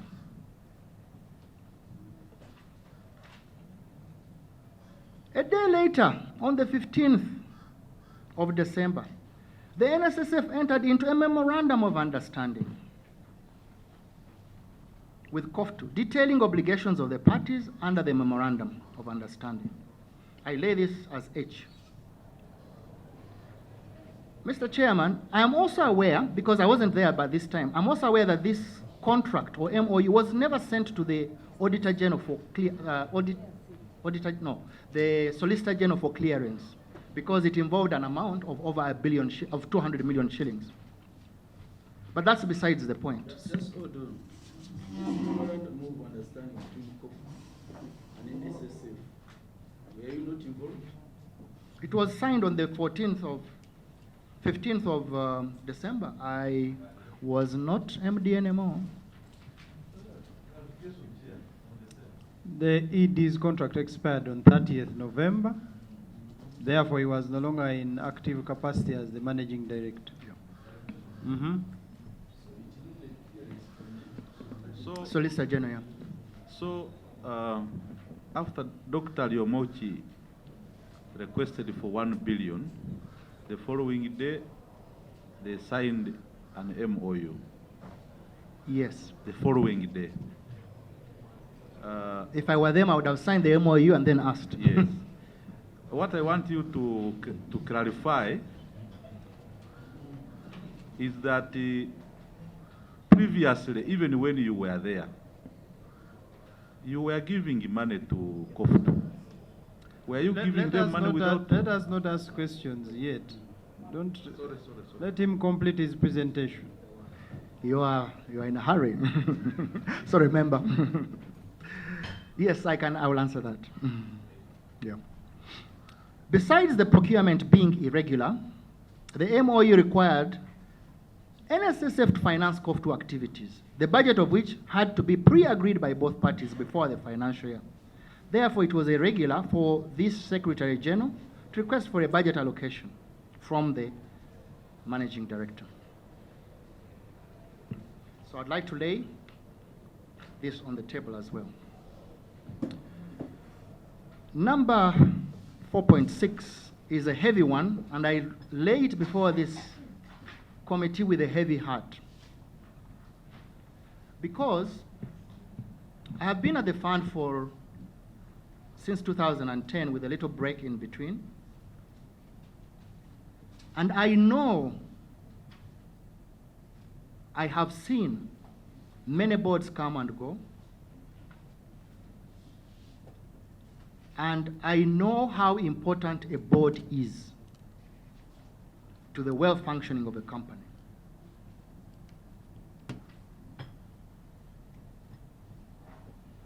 I've also been a CEO in the private sector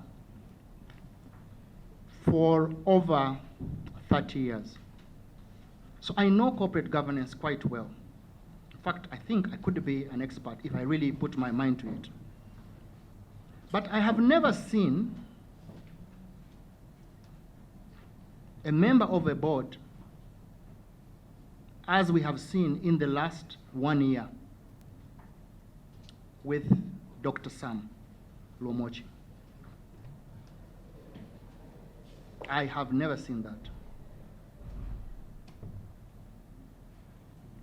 I have never seen anybody behave like him.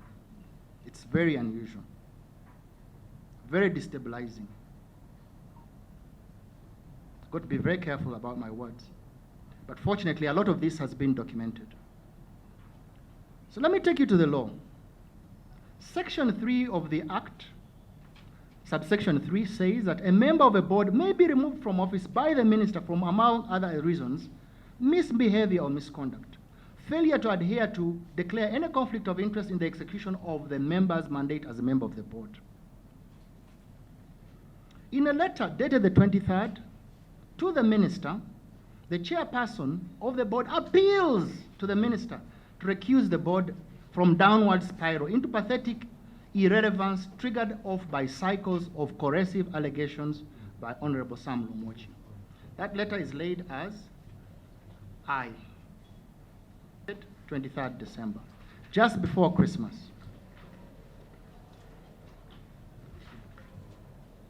The chairman highlights 6 observations, which I can say I know because I was there. That happened to be that the only board member who during their first year of service on the board had experienced the following: a petition from workers seeking his removal. I think you saw that this morning. Honorable Sam remorsefully designate, whatever the word is, the entire board as a bunch of barefaced liars, while he himself portrayed himself as the cadre, God-fearing, and the only single person of incontrovertible truth in a meeting before His Excellency on the 23rd.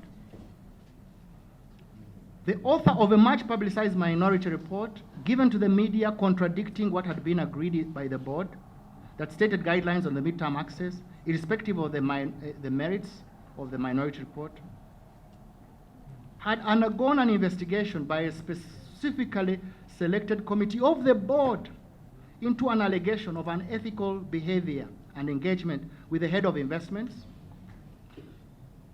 Members of the HR committee, where he was chairman, walked out on him in protest of his conduct.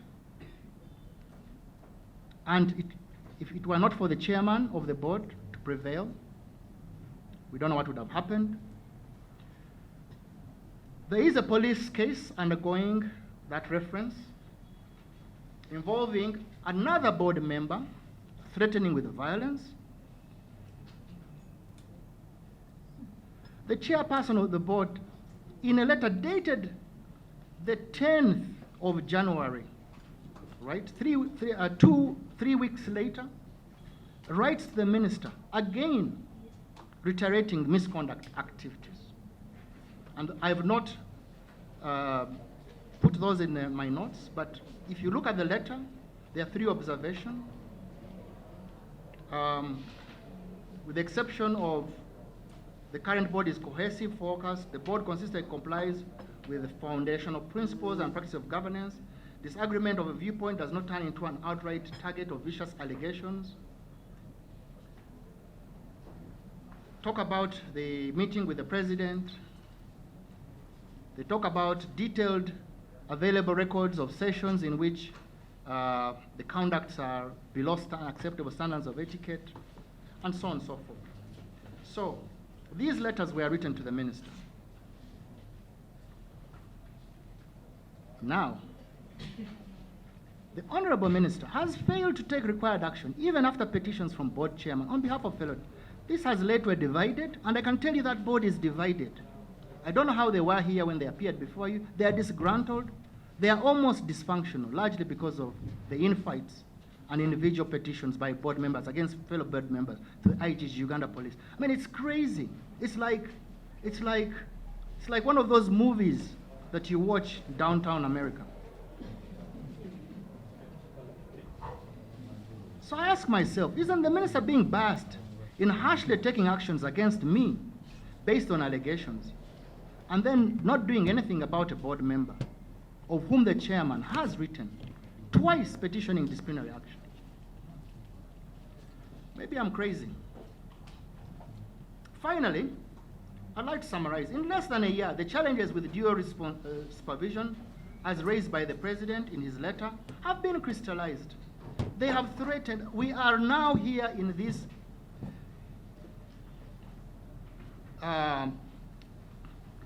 talking to Parliament. There is an investigation going on in IGG. There is an investigation going on at the Office of the Auditor General.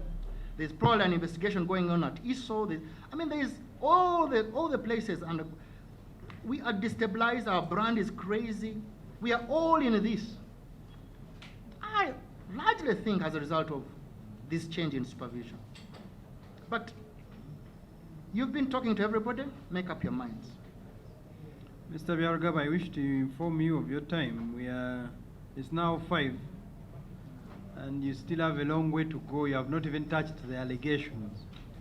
Yes, I will try and summarize the next part for you. So, they undermine the mandate of the board to ensure there is secure, profitable, and effective management of the fund and the benefit of workers in particular and the country at large. So, the next things are failure of the ministry to understand these ones.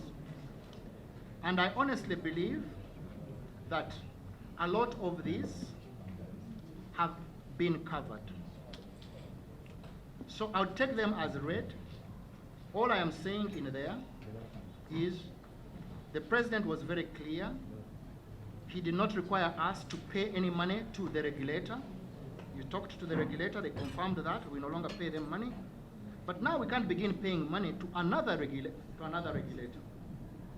Chairman, may I come in? I'm told you have summoned me. When I first wait.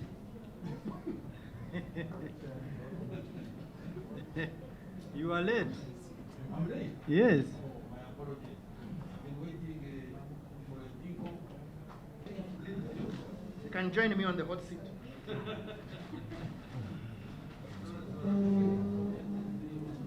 We have been around.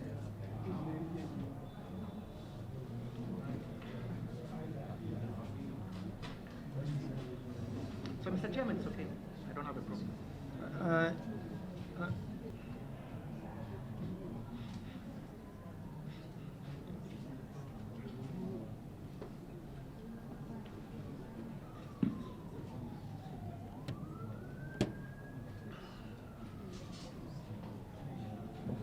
You had come, we had scheduled you for 3. Unfortunately, you have come at 5.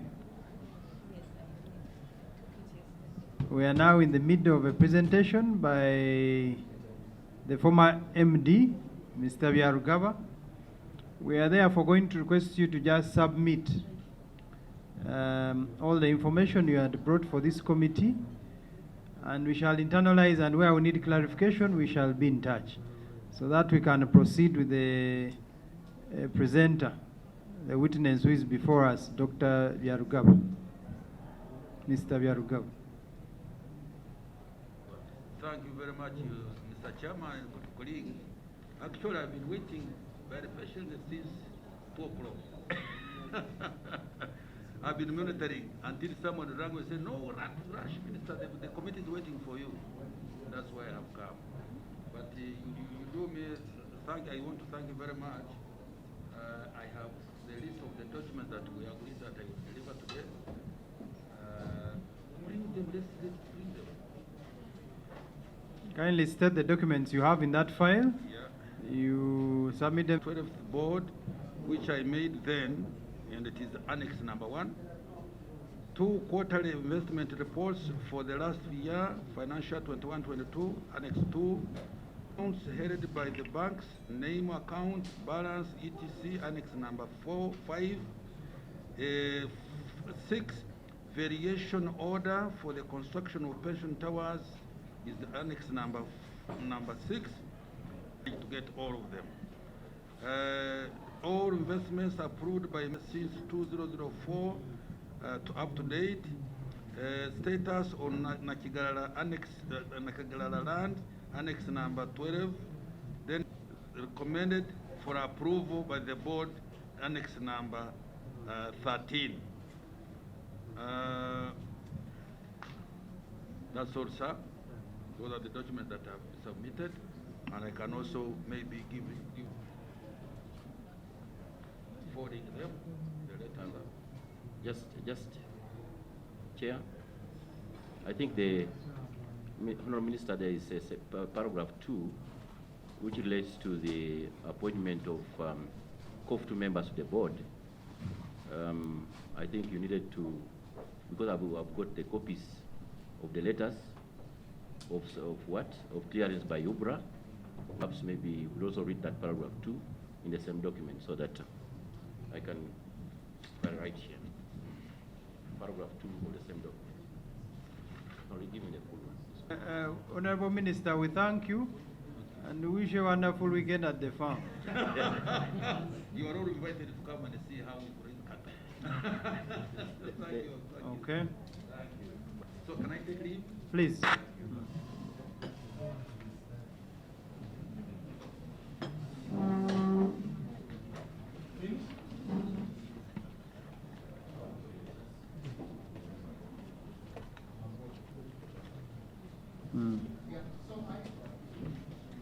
Thank you so much, Mr. Chairman.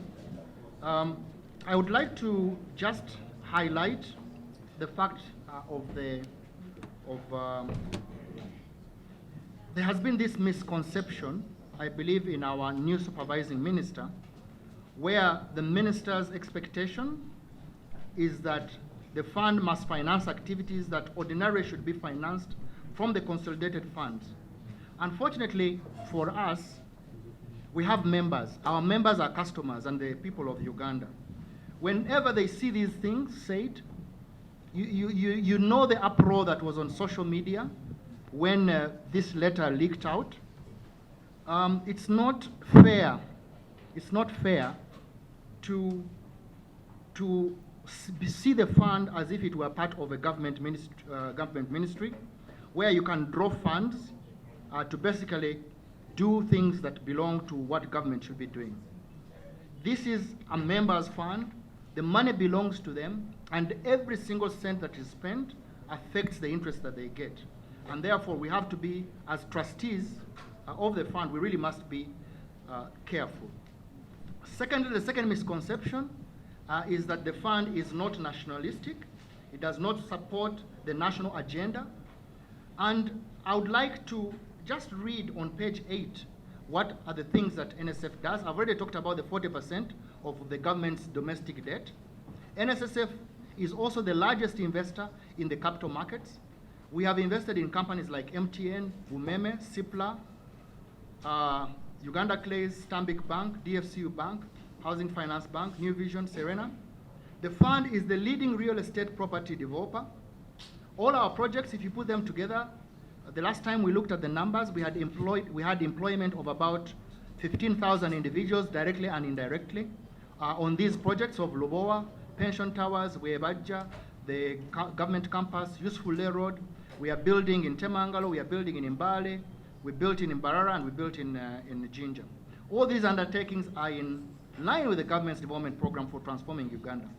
So unfortunately, the minister discredits this role and prefers one where NSF directly provides fiscal support.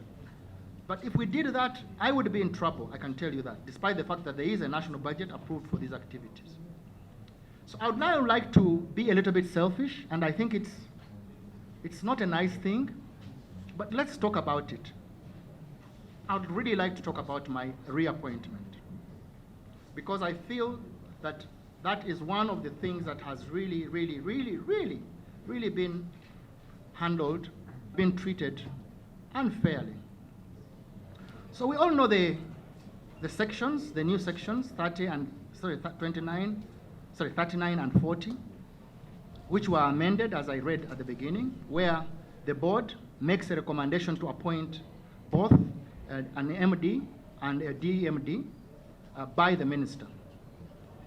Now, pursuing to this, on the 1st of July, the chairman of the board wrote to the minister recommending the appointment of the managing director and the deputy managing director for a 3-year contract to expire after the expiry of the current rates. As you can see, that was way before any of our contracts were due to expire. I have provided K there as an attachment. However, the minister, in a letter dated the 20th of July, wrote appointing only the DMD for 1 year, and noting that the minister's letter he had written to the president. And she was consulting and seeking guidance on the fact that both of us had surpassed our retirement age. I lay this as number 2, as L. In the events that followed, the minister in a letter dated the 22nd of July, out of nowhere, Mr. Chairman, it was a Friday, 4 p.m. I'm looking forward to a nice weekend. My utter shock and horror, I get a letter from the minister forcing me to retire on the grounds that I had reached retirement age as per the public standing orders. The directive was that I should hand over my office to my deputy, who in fact was older than me, but it's okay, at 62, and whose contract had just been extended a few days ago, even without consulting the board or the board's recommendation. In that letter, To me, the minister alludes to consultations with the president on how to proceed to appoint me on contract for after retirement, and indicates that she had not yet got a response from the president. So I'm providing that letter. So, Mr. Chair, I know this was a little bit contentious yesterday when you were hearing some of the testimony. I would like to draw your attention to that letter M on page 3, where it says, I therefore direct that effective the 26th, you stop exercising the mandate and functions of the Office of Managing Director. The Deputy Managing Director, who has retired and has been appointed on contract, will act as Managing Director. I've already written to His Excellency the President notifying him of the position of the law and seeking his guidance on how to handle your appointment on contract within the law. I will, upon receiving evidence of your retirement, take appropriate action. You recall that at that time, yesterday, I did actually retire. I wrote a letter to the minister because she said she wanted evidence of my retirement, so I retired. But that didn't help at all because I never got any response to that letter. Fortunately, she had copied in the Attorney General, and the Attorney General responded in a letter which I have marked N. The Attorney or the Deputy Solicitor General, in a letter dated that, wrote to clarify that the standing orders were not applicable since there was an instrument of appointment which did not adopt the standing order, ensuring that the Managing Director sees out his contract. So, as I always say, I was saved by the bell on that day. Because if you look at the third page of that letter, it says, in light of the above, this is to advise that the 5-year contract of the current Managing Director is valid. I was still validly in office and would continue in force until its lapse on 1st December in accordance with the instrument of appointment, unless his appointment is lawfully terminated earlier, and so on and so forth. But the last one, we advise that the reappointment of the MD is subject to provisions of the law. And that is an important thing to think about, because I've had a lot of people say that I am seeking a reappointment in, after my 2 terms. So, Mr. Chairman, surprise, surprise, the President subsequently writes a letter to advise the Minister to quietly consult on things like these. And I would like to read that letter. I have seen your letter of the 20th appointing Mr. Patrick Ayota as DMD of NSSF because we need a new group because the current one have both attained the age of 60.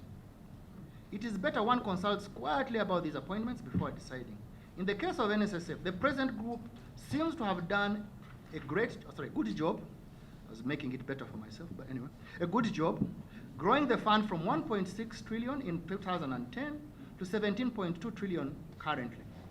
Good performance is not very common in parastatals.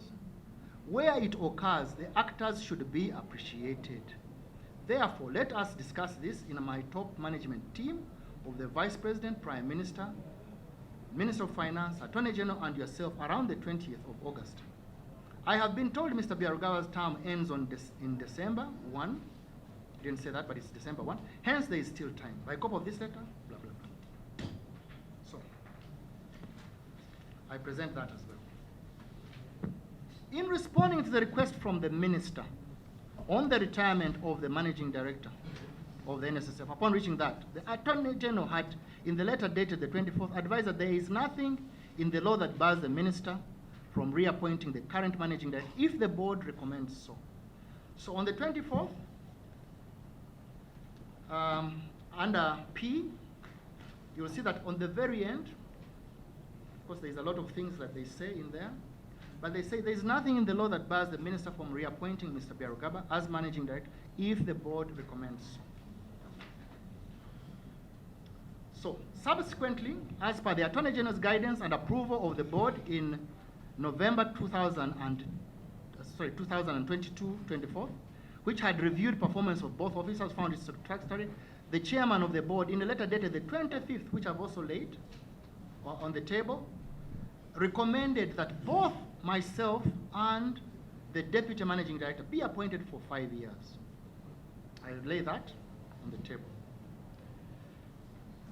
In response to this letter, the minister renewed the contract of the deputy managing director, and in the letter on the 1st of December, and subsequently the acting managing director, while deferring my appointment.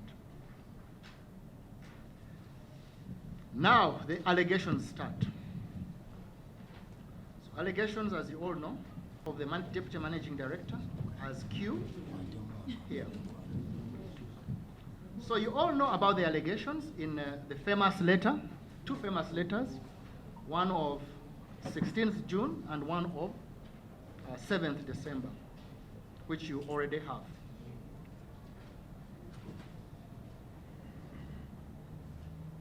So, in that letter, while deferring my appointment based on allegations, under what legal framework did the minister defer the appointment of the managing director? When the Attorney General, in a letter dated that, advised that there was nothing in the law that bars the minister from reappointing the current MD if the board recommended so. In the same letter of the 7th December, in another letter on the 7th December, in fact, the Prime Minister writes to the Minister of Labour, Gender and Social Development, reiterating the consultations with the Excellency and the President and his guidance to proceed and appoint Mr. Byarugaba as the Managing Director.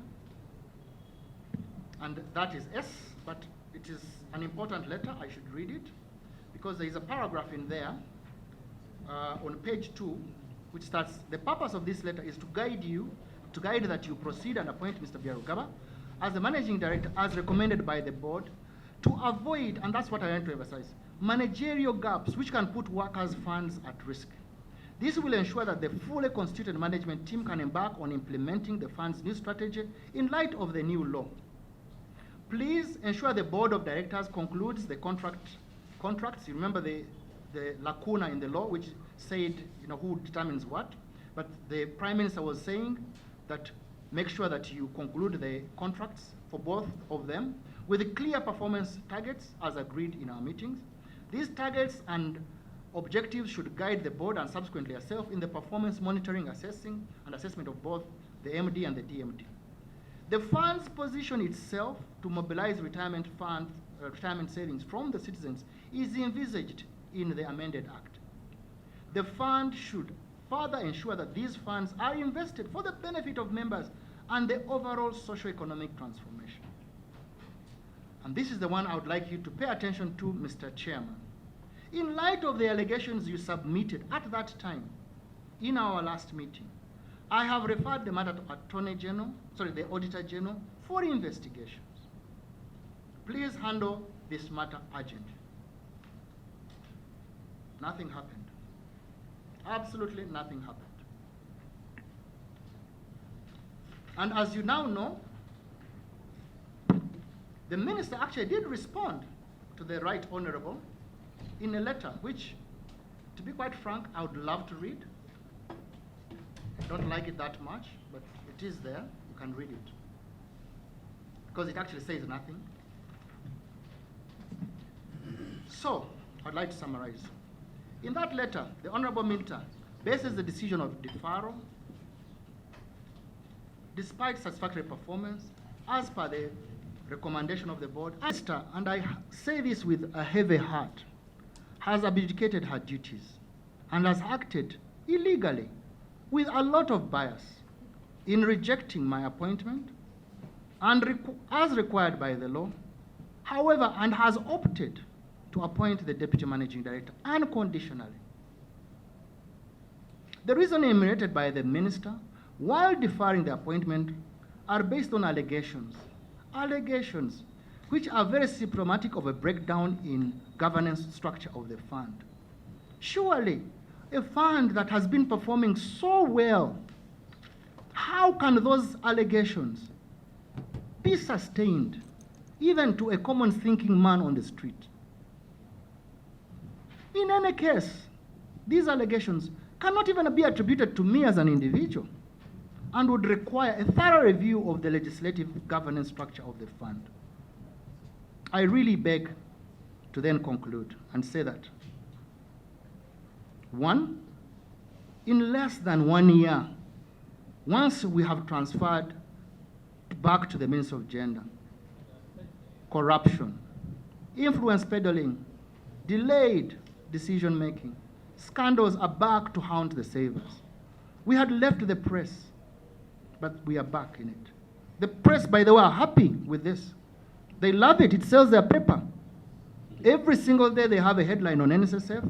Everybody picks their paper. Unfortunately, while they make the money, the fund's reputation is negatively impacted upon. At a time when the law has just been changed for us to increase our mandate. So what do you expect? All these people who would have voluntarily come to us are saying, look at this, den of thieves. And we're calling thieves ourselves when...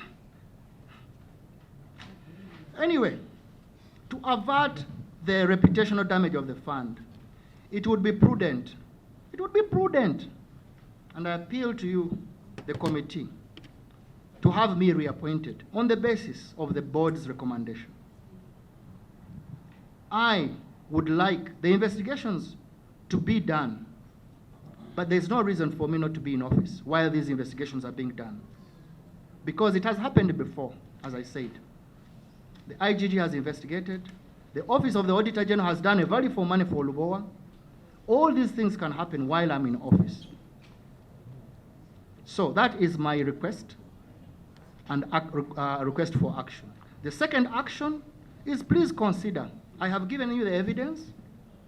You can get more evidence from everybody else, but I think Parliament should consider the removal of a dual supervision of the fund, as this has proved to be to stifle decision making and may lead to all the things I've said and lack of accountability. I beg to submit, Mr. Chair. Kindly take us through the allegations because members have several questions to ask.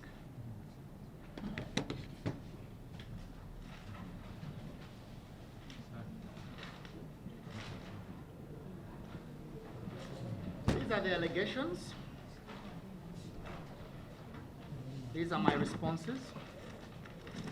I believe every member has a copy of these allegations. I don't believe so.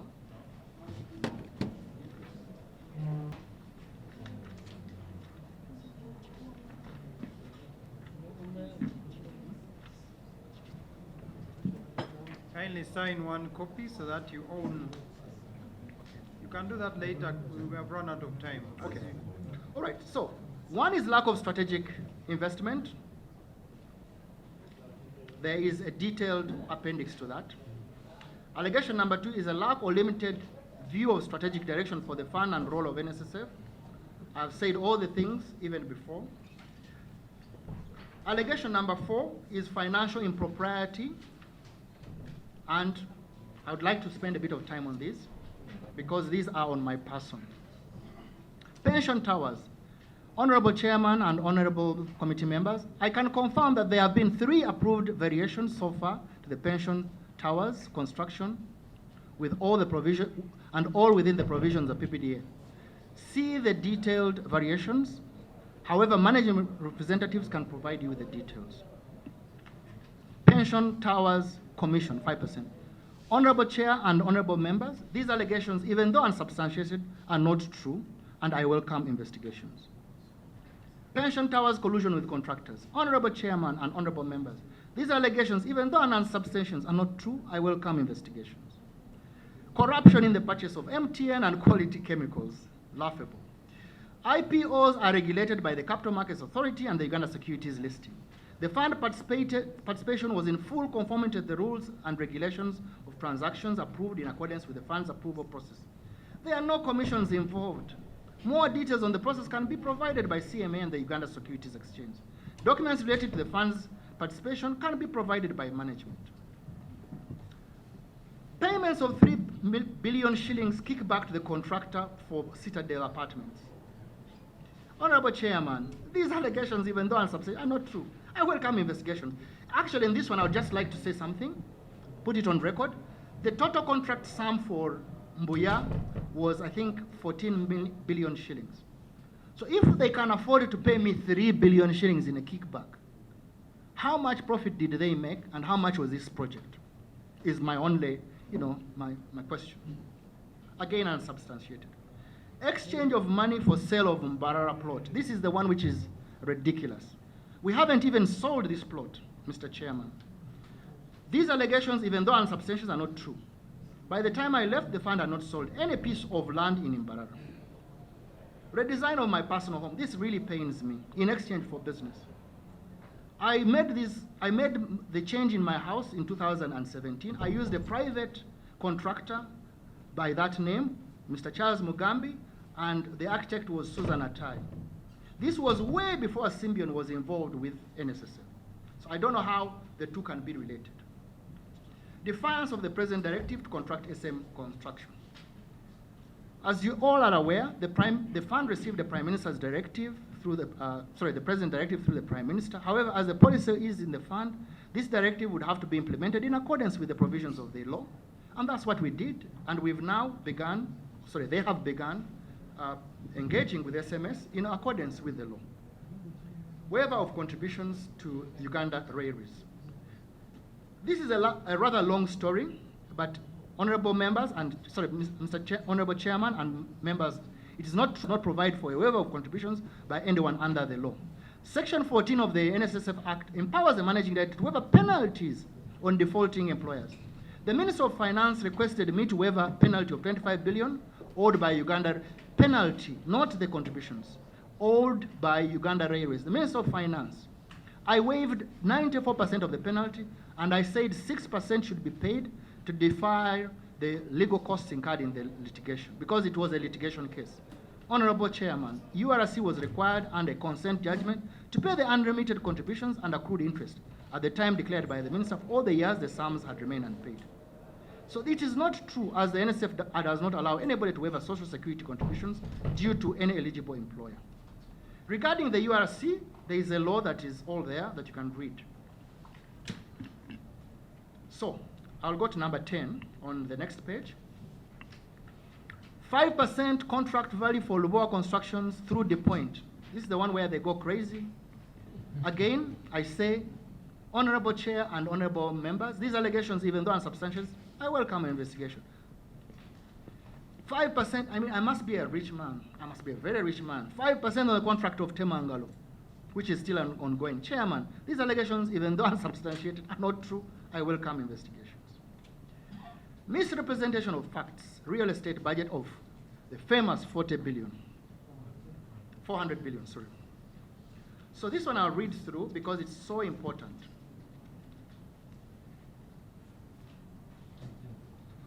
Can I okay. My response is, proposition of acquisition, prospect of the acquisition of Nachigala land has been ongoing since the 26th of February 2019. Management evaluated the prospect initially and deemed it attractive, but was mindful of the risks and the need for a thorough due diligence. A provision of 250 VAT contingency included was made in 2019-20 budget paper that was presented to the Minister then of Finance. This estimate was arrived at based on an initial in-house estimate of 190 billion shillings. But this was subject to revision following a more detailed due diligence carried out by independent valuers, surveyors, and the chief government valuer. The prospect was presented to the board through the IPMC meeting that sat on the 22nd of October 2020. You can see how long it had taken. Documentary evidence of communication and due diligence done at the time are attached. All documents have been attached in the appendix. The specific request to IPMC was that the fund consider the purchase subject to the resolution of all legal due diligence issues and compliance with the procurement regulations. The valuation estimate for the private valuer was 200 billion shillings. At this point, we were yet to engage the chief government valuer until a due diligence finding was resolved by the vendor. IPMC, that's the board committee, did not approve the request. It instead guided that all necessary due diligence ought to be completed. There was a visit by the fund on the 26th of March to the land. The meeting was attended by the fund's lawyers, internal, including the company secretary, and on the external side, our legal advisors called advocates, the lawyers of the vendor, and the vendor himself. The email is attached. The external lawyers of the fund explained their concern and issues found in the due diligence. The vendor and his lawyers agreed to have them resolved. On the 29th of August, see how long that is? 9th of August, sorry. The fund received a letter from the Inspector General of Police requesting for a meeting to discuss potential partnership with the fund for the development of key infrastructure. This consequently led to a series of meeting and due diligence processes involving the potential purchase of 40 acres of police owed to land in Naguru. A private valuation of 120 for the Naguru land then informed a budget estimate of 150 plus VAT and contingencies. This amount plus the 250 for Nachigara then informed the total amount of the 400 million for strategic land purchases as the letter that was suggested to the minister. So when I talk about 400, it is not one piece of land. In fact, they've left out well, actually it is 150 plus 250, yeah, which brings it to 400. The fund, this is so important for you, honorable members. The fund uses a zero budgeting methodology, which means that all money spent in a financial year must be anticipated and budgeted for. Otherwise, without a budget, no procurement cannot go forward. So we can't say that we had a budget of 250 last year, we carry that forward into the year. No, if you don't use it, we shall, right? So the budget feeds into the procurement plan after that. The amount budgeted for the land acquisitions includes VAT at 18% and contingencies of 10%. That's why the figure goes from 200,000 to 250. That's why the figure goes from 120 to 150. Regarding the police land, to date we have since concluded the due diligence process on the Naguru police land, and we presented a paper to the board for its consideration. The board has directed that we clarify some issues. Once we have all the approvals on our side, we shall submit the paper for consideration. Now, this is what Nachigala comes in. Due to the numerous claims, and I have attached those, we have not yet been able to proceed with the Nachigala transaction. So, when I receive letters from my supervisor telling me to proceed, when there are so many issues, I think it is interference. In practice, due to the lengthy due diligence and approval process, it does not always follow that whatever is budgeted must be deployed in the same financial year if the process cannot be concluded. Instead, funds end up being deployed in fixed income investments. Fixed income investments are the simplest. Mr. Tingego and Mr. Honorable Matia Kasaija, every week they are looking for us to invest in their bonds. So that's where we put the money. I hope that sorts out Nachigala. Allegation number 6, defying the minister on approved budget 6 billion. I have already responded to that a lot in my first presentation. I don't think I need to. In my opinion, in fact, Mr. Chairman, allow me to speak from my heart. When that 6 billion request came in, I opened my eyes and I asked myself, is this for real? Because in my career as a public servant, in my career as a private person, I have never got a request to fund my principal, my supervisor. It never came from Minister of Finance, never came from the regulator, apart from the levy, and I'd never expected it to come from the Minister of Gender. That's why I was in awe when this request came through. Allegation number 7, defying the advice of the Attorney General on the bill. Do you believe it? I've got so much power. Honorable members. Mr. Biaro, you said you have never got a request. Did you involve yourself in the meeting with the minister to get a breakdown of how it will become 5 or 6 billion? She called us to her office, yes, I was there. But in that meeting, we went and told the minister we'd already budgeted for these items. Okay? If you would like to recall your memory, go to the letter, additional information.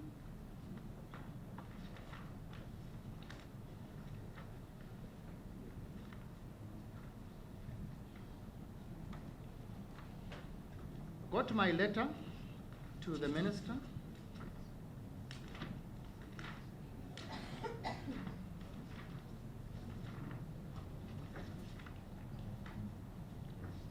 Dated 10th June. Go to page 1, sensitization and engagement with employers, 678 billion shillings. Planned activities with means of gender public service, 1.8 billion. Strengthening compliance labor laws, 219. Online system, 1.8. Corporate social responsibility, 1.2. High innovator program, the one I was saying with MasterCard, sorry, I now remember the MasterCard Foundation, 4.1 million. Financial literacy and programs and business development, 400. These amounts had already been budgeted. Verification on that issue. You know, when the minister was speaking, she also had that document as proof, and she said, this was already in the budget. No, if I recall well, the minister said that 6 billion or 5 something, it is that one that she was talking about, not an additional 6 billion or something. No. She referred to that document that was the figure she was requesting for. Not at all. And it had been budgeted. Not at all. Not at all. As you can see, we had already budgeted for it. So why would the minister approve and then say make a budget of 6 billion? If it was already in the 221 billion shillings, why would the minister then write? I mean, it's very obvious from the letter. So, Honorable Chairman and Honorable members of the committee, it's not true that I defied or refused to offer a justification to the Attorney General on the amendment to the clause on midterm access to benefits. I'm not aware of the shelving of the bill. To the best of my knowledge, the Attorney General and the Minister of Gender have a draft bill and the same is being processed. Allegation number 8. That one is the one on PASS. There are continuous meetings and updates by the committee in charge of implementing PASS.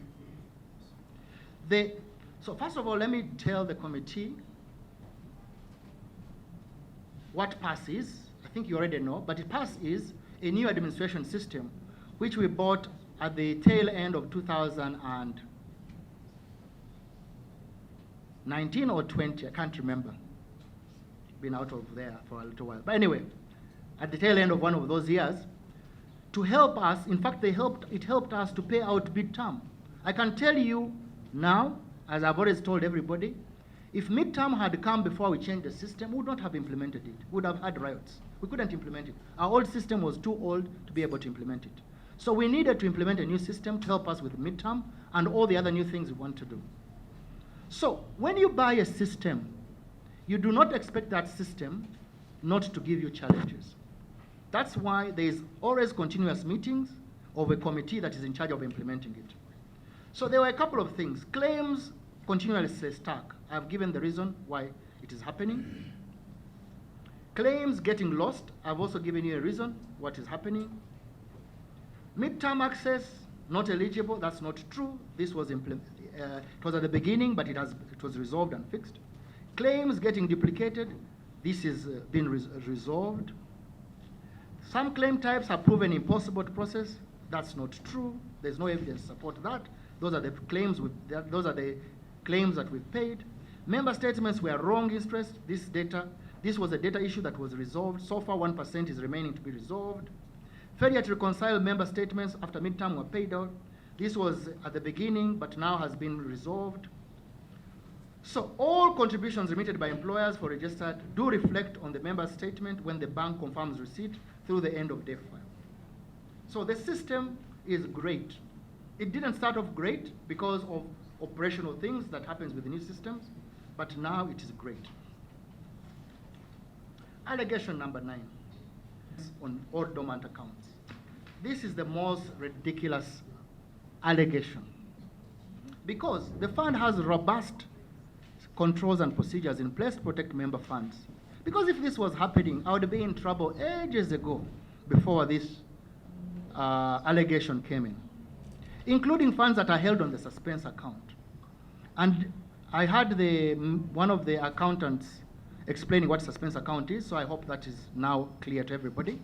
But it is money that we cannot identify their owner because we have done collection of that money after the member has left that company and we don't know their details. There are provisions for maker-checker. Somebody makes, somebody checks them, which are inbuilt in the controls to ensure we minimize breaches in the clearance of this. So if two people have to collude to be able to facilitate this. And that's why that Uganda versus soccer is a case in point. There is a team that is dedicated to the management of member suspense as their full-time jobs, and this executes their duties within the policies and guidelines. The presence of strict controls notwithstanding, one of our former staff managed to fraudulently access 153 million from suspense account. Regrettable.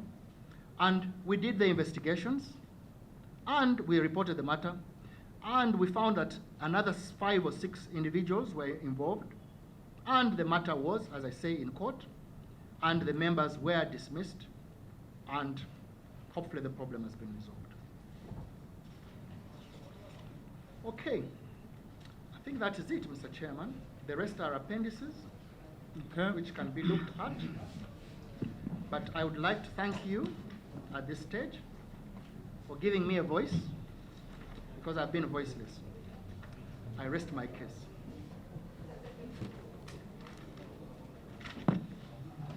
Okay, honorable members, I know you have Mr. Byarugaba. In 2019, there was a fraud at NSSF of 3.5 billion. I think it was July 2019. Can you kindly give us more information in this regard?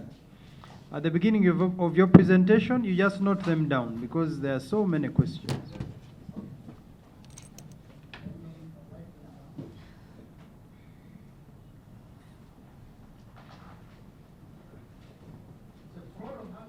$3.5 billion.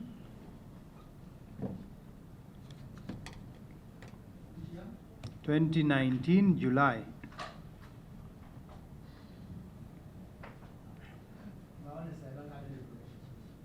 Okay, you'll respond if you don't know about it. I can't remember. At the beginning, you said when you came to the NSSF, the staff were demotivated and they took bribes. How did you come to this conclusion? And kindly elaborate more.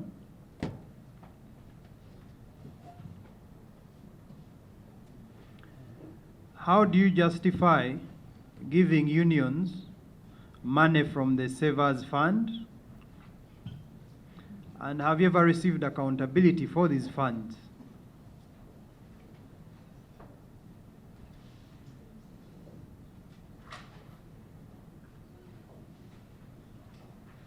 Did NSSF delegate its functions when it gave unions money on their personal accounts to do the same functions NSSF is mandated to do? There was a question Honorable Gaffa wanted to raise. It is very clear that clearing money above 200 million, you need Solicitor General's approval. We are aware you have been giving these unions money, and it is evident in the letters we have from Dr. Lyomoki. Did you have clearance from the Solicitor General before you disbursed these monies?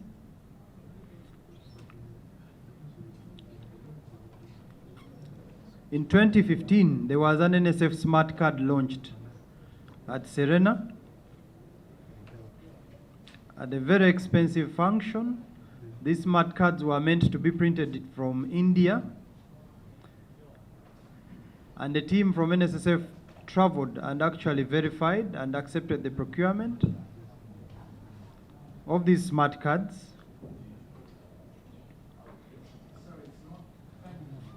It can't be 2015. Well, you'll correct us.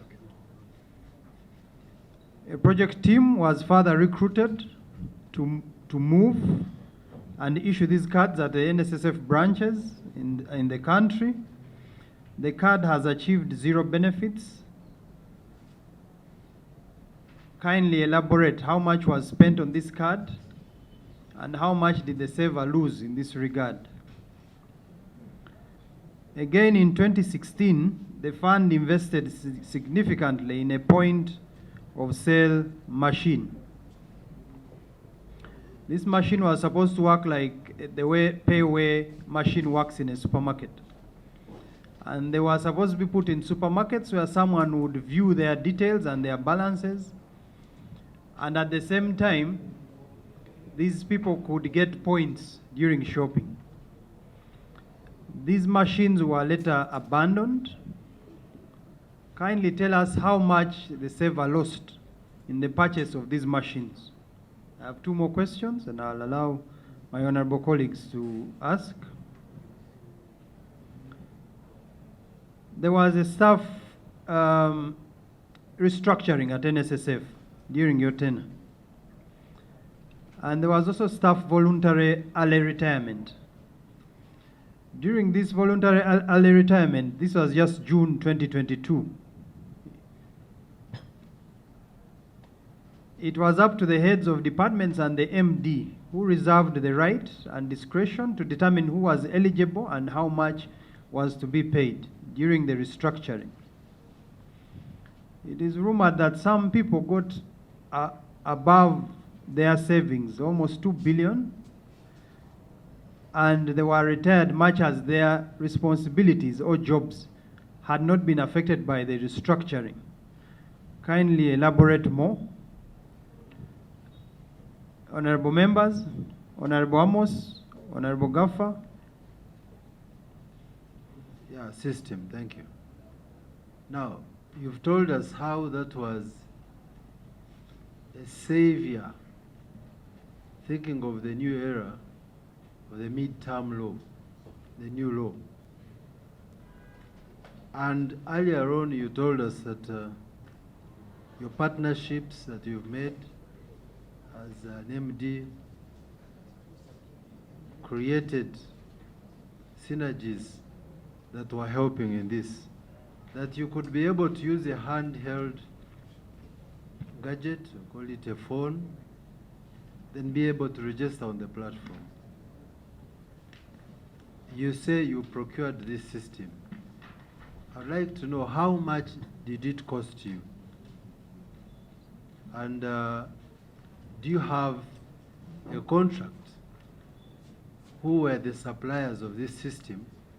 And what is its performance? Because during the stampede of getting midterm, it is said you couldn't rely on the system, but rather had to first do manual and then go into the system, and therefore its performance is not good. And that was also the basis, as I go to my next question, it was the basis of your restructuring, because this system was supposed to do many things that would eventually require that you reduce on your human resource. Now, I would like to know, by the time you left the fund, how was this restructuring done? Which has a bearing to the question that the chair had asked you. What is the current organogram of the fund, or rather the organization? And secondly, okay, number 3, except that the other one was connected to this, but audit, compliance audits. These compliance audits that you have done before, what were the amounts collected? I don't know whether you're in position to provide this now that you're not at the organization, but I would like to know the collections, or if we can task management, if they are there, to provide them, how these collections relate to the annual targets that you've been given. And also, lastly, savers have different categories. What is the percentage of savers that have 100 million shillings and above as savings? the percentage in terms of, yes, percentage. And, or the numbers, whichever is easier for you. And how have these beneficiaries benefited? I would like to look at the benefit vis-a-vis the saving levels in terms of percentage. Thank you. And I commend the fund for those partnerships. And many of them actually, you don't give them money to partner.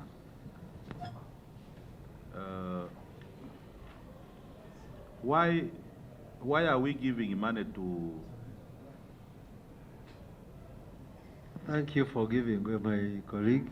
So there's one that I had kept off head that had gone off. You know, we've always seen, when we look at Vyarugava, we see NSSF. So, you've come the brand, you've covered NSSF. What is your communication strategy? Oh my God. Thank you. I was asking... I'm good at my job. With all the other partners, you don't need to spend. Why should NSSF spend to partner with the unions, COF2 and NOTO? And how many times have you given them money? When did you start? How much have you given them, probably per year? And for what activities specifically? The other question is on our assets as the fund. We are getting information that some of our assets like NSSF, the workers' house, the land title up to now is with Alcon, with the encumbrances on it, with a caveat. Yeah, you need to clarify. Some of the land, part of the land in Temangalo, some plots, some pieces of land, the land titles are still in the names of Amos Inzei for all that time. What is the problem?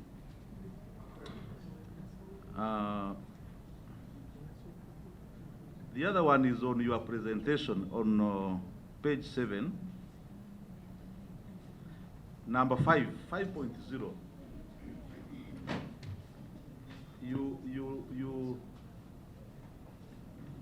I noted that when you say failure by MOGLSD, I know this is the Minister of Gender and Labor and Social Development. Is it the minister who has failed to understand and appreciate the mandate of the fund, or the ministry? You just put an abbreviation. Who has failed?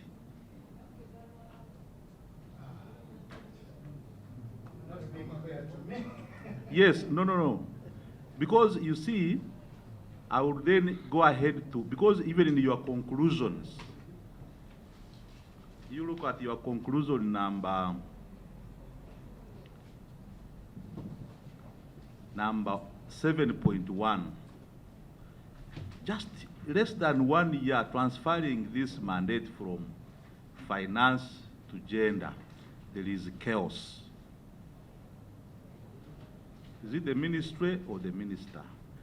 If it is the minister, if you think if we convince the president to move the minister and bring another one, things would be okay.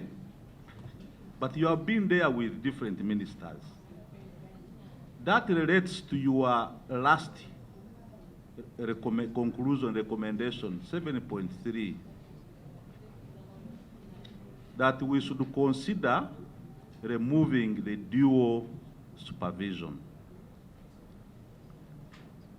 Do we leave it in gender or we put it back to finance? But related to that, you know that the amendment of the law was just formalizing what was already in practice since 2019. following the executive order by the president. You've been having this dual, yes, you have had this dual reporting since 2019. I want you to clarify. Lastly, from your presentation, the fund is performing very well.